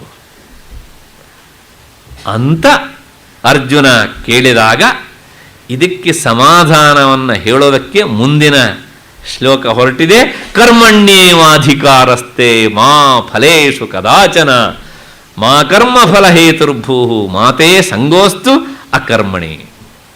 ಏನು ಹೇಳ್ತಾನೆ ಗೀತಾಚಾರ್ಯ ಈ ಶ್ಲೋಕದಲ್ಲಿ ಅಂದರೆ, ಮುಮುಕ್ಷುವಿಗೆ ಚಿತ್ತಶುದ್ಧಿ ಆಗುವವರೆಗೂ ಸಹ ನಿಷ್ಕಾಮ ಕರ್ಮದಲ್ಲಿಯೇ ಅಧಿಕಾರ ಇದೆ. ಹಾಗಾಗಿ ಚಿತ್ತಶುದ್ಧಿ ಆಗುವವರೆಗೂ ಆತ ನಿಷ್ಕಾಮ ಕರ್ಮವನ್ನು ಮಾಡಲೇಬೇಕೇ ಹೊರತು ಸಹ ಬೇರೆ ಅದಕ್ಕೆ ಪರಿಹಾರ ಇಲ್ಲ. ನೀನು ಎಷ್ಟೆಷ್ಟು ನಿಷ್ಕಾಮ ಕರ್ಮವನ್ನು ಮಾಡ್ತಾ ಹೋಗ್ತೀಯೋ ಅಷ್ಟಷ್ಟು ನಿನ್ನ ಮನಸ್ಸಿನ ಕೊಳೆ ದೂರವಾಗ್ತಾ ಹೋಗುತ್ತೆ. ಆ ಮನಸ್ಸಿನ ಕೊಳೆ ದೂರವಾದಾಗ, ಮನಸ್ಸು ಶುದ್ಧವಾದಾಗ, ಶುದ್ಧವಾದ ಮನಸ್ಸಿನಲ್ಲಿ ಆತ್ಮವಸ್ತುವಿನ ಅನುಭವ ನಿನಗೆ ಆಗತ್ತೆ. ಹಾಗಾಗಿ ನಿನ್ನ ಮನಸ್ಸು ಇನ್ನೂ ಸಹ ಅಷ್ಟು ಶುದ್ಧವಾಗಿ ಇಲ್ಲದೇ ಇದ್ದದ್ರಿಂದ, ನೀನು ಜ್ಞಾನನಿಷ್ಠನಾಗುವಂಥ ಅರ್ಹತೆ ನಿನಗಿನ್ನೂ ಬರದೇ ಇದ್ದದ್ರಿಂದ ನೀನು ನಿಷ್ಕಾಮ ಕರ್ಮನಾಗಿ ಕರ್ಮವನ್ನೇ ಮಾಡಬೇಕು. ಅದಕ್ಕೋಸ್ಕರ ಈ ಮಾತನ್ನು ನಾನು ನಿನ್ನೆ ದಿವಸ ಒಂದು ಮಾತು ಹೇಳಿದ್ದೆ. ಶಂಕರರು ಈ ಮಾತನ್ನು ಹೇಳಿದರು ಅಂಥೇಳಿ ಶಂಕರರ ನಂತರ ಬಂದಂತಹ ಕೆಲವು ಜನರು ಅವರ ಬಗ್ಗೆ ಆಕ್ಷೇಪ ಎತ್ತಿದ್ದಾರೆ ಅಂತ. ಅದು ಶಂಕರರು ಹೇಳಿದ್ದು ಮೂಲ ಇಲ್ಲದೆ ಹೇಳಿದ ಮಾತಲ್ಲ, ಗೀತಾಚಾರ್ಯನ ಹೃದ್ಗತವಾದ ಅಭಿಪ್ರಾಯವನ್ನು ಅವರು ಹೇಳಿದ್ದಾರೆ ಇಲ್ಲಿ. ಹಾಗಾಗಿ ಅರ್ಜುನ, ನೀನಿನ್ನೂ ಜ್ಞಾನ ಮಾರ್ಗಕ್ಕೆ ತಕ್ಕವನು ಆಗದೇ ಇದ್ದರಿಂದ ನೀನು ಕರ್ಮ ಮಾರ್ಗದಲ್ಲಿಯೇ ಸಾಗು. ಅದಕ್ಕೋಸ್ಕರ ನೀನು ನಿಷ್ಕಾಮ ಭಾವನೆಯಿಂದ ಕರ್ಮವನ್ನು ಮಾಡು. ಅದಕ್ಕೋಸ್ಕರ ಕರ್ಮಣ್ಯೇವಾಧಿಕಾರಸ್ತೆ ಎನ್ನುವಂತಹ ಈ ಶ್ಲೋಕ ಹೊರಟಿದೆ. ಈ ಶ್ಲೋಕ ಗೀತೆಯಲ್ಲಿ ಅತ್ಯಂತ ಪ್ರಸಿದ್ಧವಾದಂತಹ ಶ್ಲೋಕ. ಇದನ್ನು ಓದ್ತಾ ಹೋದಾಗ ನಮಗೆ 2-3 ತರಹದ ಸಂಶಯಗಳು ಬರ್ತವೆ. ಏನು ಅಂದರೆ, ಗೀತಾಚಾರ್ಯ ಹೇಳ್ತಾನೆ, ಕರ್ಮವನ್ನು ಮಾಡು, ಕರ್ಮವನ್ನು ಮಾಡುವುದರಲ್ಲೇ ನಿನಗೆ ಅಧಿಕಾರ, ಅದರ ಫಲದಲ್ಲಿ ಅಧಿಕಾರ ಇಲ್ಲ ಅಂತ. ಇದೇ ನಮಗೆ ಆಗದೇ ಇರುವಂತಹದ್ದು. ಕರ್ಮ ಮಾತ್ರ ಮಾಡು ಅಂತ ಹೇಳ್ತಾನೆ, ಕರ್ಮದ ಫಲವನ್ನು ಮಾತ್ರ ನೀನು ನಿರೀಕ್ಷಣೆ ಮಾಡ್ತಾನೆ. ಅರೆ, ನಾನು ಮಾಡಿದ ಕರ್ಮಕ್ಕೆ ನಾನು ಹಕ್ಕುದಾರ ಅಲ್ವಾ? ನಾನು ಯಾಕೆ ಡಿಮ್ಯಾಂಡ್ ಮಾಡಬಾರ್ದು? ಮಾ ಫಲೇಶು ಕದಾಚನ. ಮತ್ತಷ್ಟೇ ಅಲ್ಲ, ಮಾ ಕರ್ಮ ಫಲ ಹೇತುರ್ಭೂ, ಆ ಫಲದಲ್ಲಿ ನೀನು ಮನಸ್ಸನ್ನು ಇಡಬೇಡ. ಇಷ್ಟು ಹೇಳಿದಾಗ ಗೀತಾಚಾರ್ಯನಿಗೆ ಗೊತ್ತಾಯಿತು, ಹೀಗೆ ಹೇಳಿದಾಗ ಜನರು ಕರ್ಮ ಮಾಡೋದಿಲ್ಲ. ಕರ್ಮ ಮಾಡು, ಫಲವನ್ನು ನಿರೀಕ್ಷಣೆ ಮಾಡಬೇಡ ಅಂತ ಹೇಳಿದಾಗ, ಫಲ ಬೇಡ ಅಂತ ಆದ್ಮೇಲೆ ನಾನು ಯಾಕೆ ಕರ್ಮ ಮಾಡಬೇಕು ಅಂತ ಕಿಳಿಯೇ ಕೇಳ್ತಾರೆ ಅವರು. ಅದಕ್ಕೋಸ್ಕರ ನಾನು ಕರ್ಮ ಮಾಡೋದಿಲ್ಲ ಅಂತ ಜನರು ಹೇಳ್ತಾರೆ ಅಂತ ಕೃಷ್ಣನಿಗೆ ಗೊತ್ತಾಯಿತು. ಅದಕ್ಕೋಸ್ಕರ ಮುಂದಿನ ಮಾತು ಹೇಳ್ತಾನೆ, ಮಾತೇ ಸಂಗೋಸ್ತು ಅಕರ್ಮಣಿ. ಕರ್ಮ ಮಾಡದೆ ಸುಮ್ಮನೆ ಕೂತ್ಕೊಳ್ಬೇಡ, ಕರ್ಮ ನೀನು ಮಾಡಲೇಬೇಕು. ಕರ್ಮ ಮಾಡದೇ ಇರಬಾರದು. ಆದರೆ ಮಾಡಿದ ಕರ್ಮಕ್ಕೆ ಫಲವನ್ನು ನಿರೀಕ್ಷಿಸಬೇಡ. ಇದಿಷ್ಟು ಈ ಶ್ಲೋಕದ ಒಟ್ಟು ಸಾಮಾನ್ಯವಾದ ಅರ್ಥ. ಇದರ ವಿವರಣೆ ಏನು ಎತ್ತ ಅನ್ನೋದನ್ನು ನಾಳೆ ದಿವಸ 6:15 ಸೇರಿದಾಗ ನೋಡೋಣ. ಬಹಳ ವಿಶಾಲವಾದಂತಹ ಬೇರೆ ಬೇರೆ ರೀತಿಯಲ್ಲಿ ಅರ್ಥವನ್ನು ಕೊಡುವಂತಹ ಶ್ಲೋಕ. ಅದರ ಪೂರ್ವ ಪಕ್ಷ ಮತ್ತು ಅದಕ್ಕೆ ಸಮಾಧಾನ ಏನು, ಇದೆಲ್ಲವನ್ನೂ ಸಹ ನಾಳೆ ಸೇರೋಣ. ಎಲ್ಲರಿಗೂ ನಮಸ್ಕಾರ.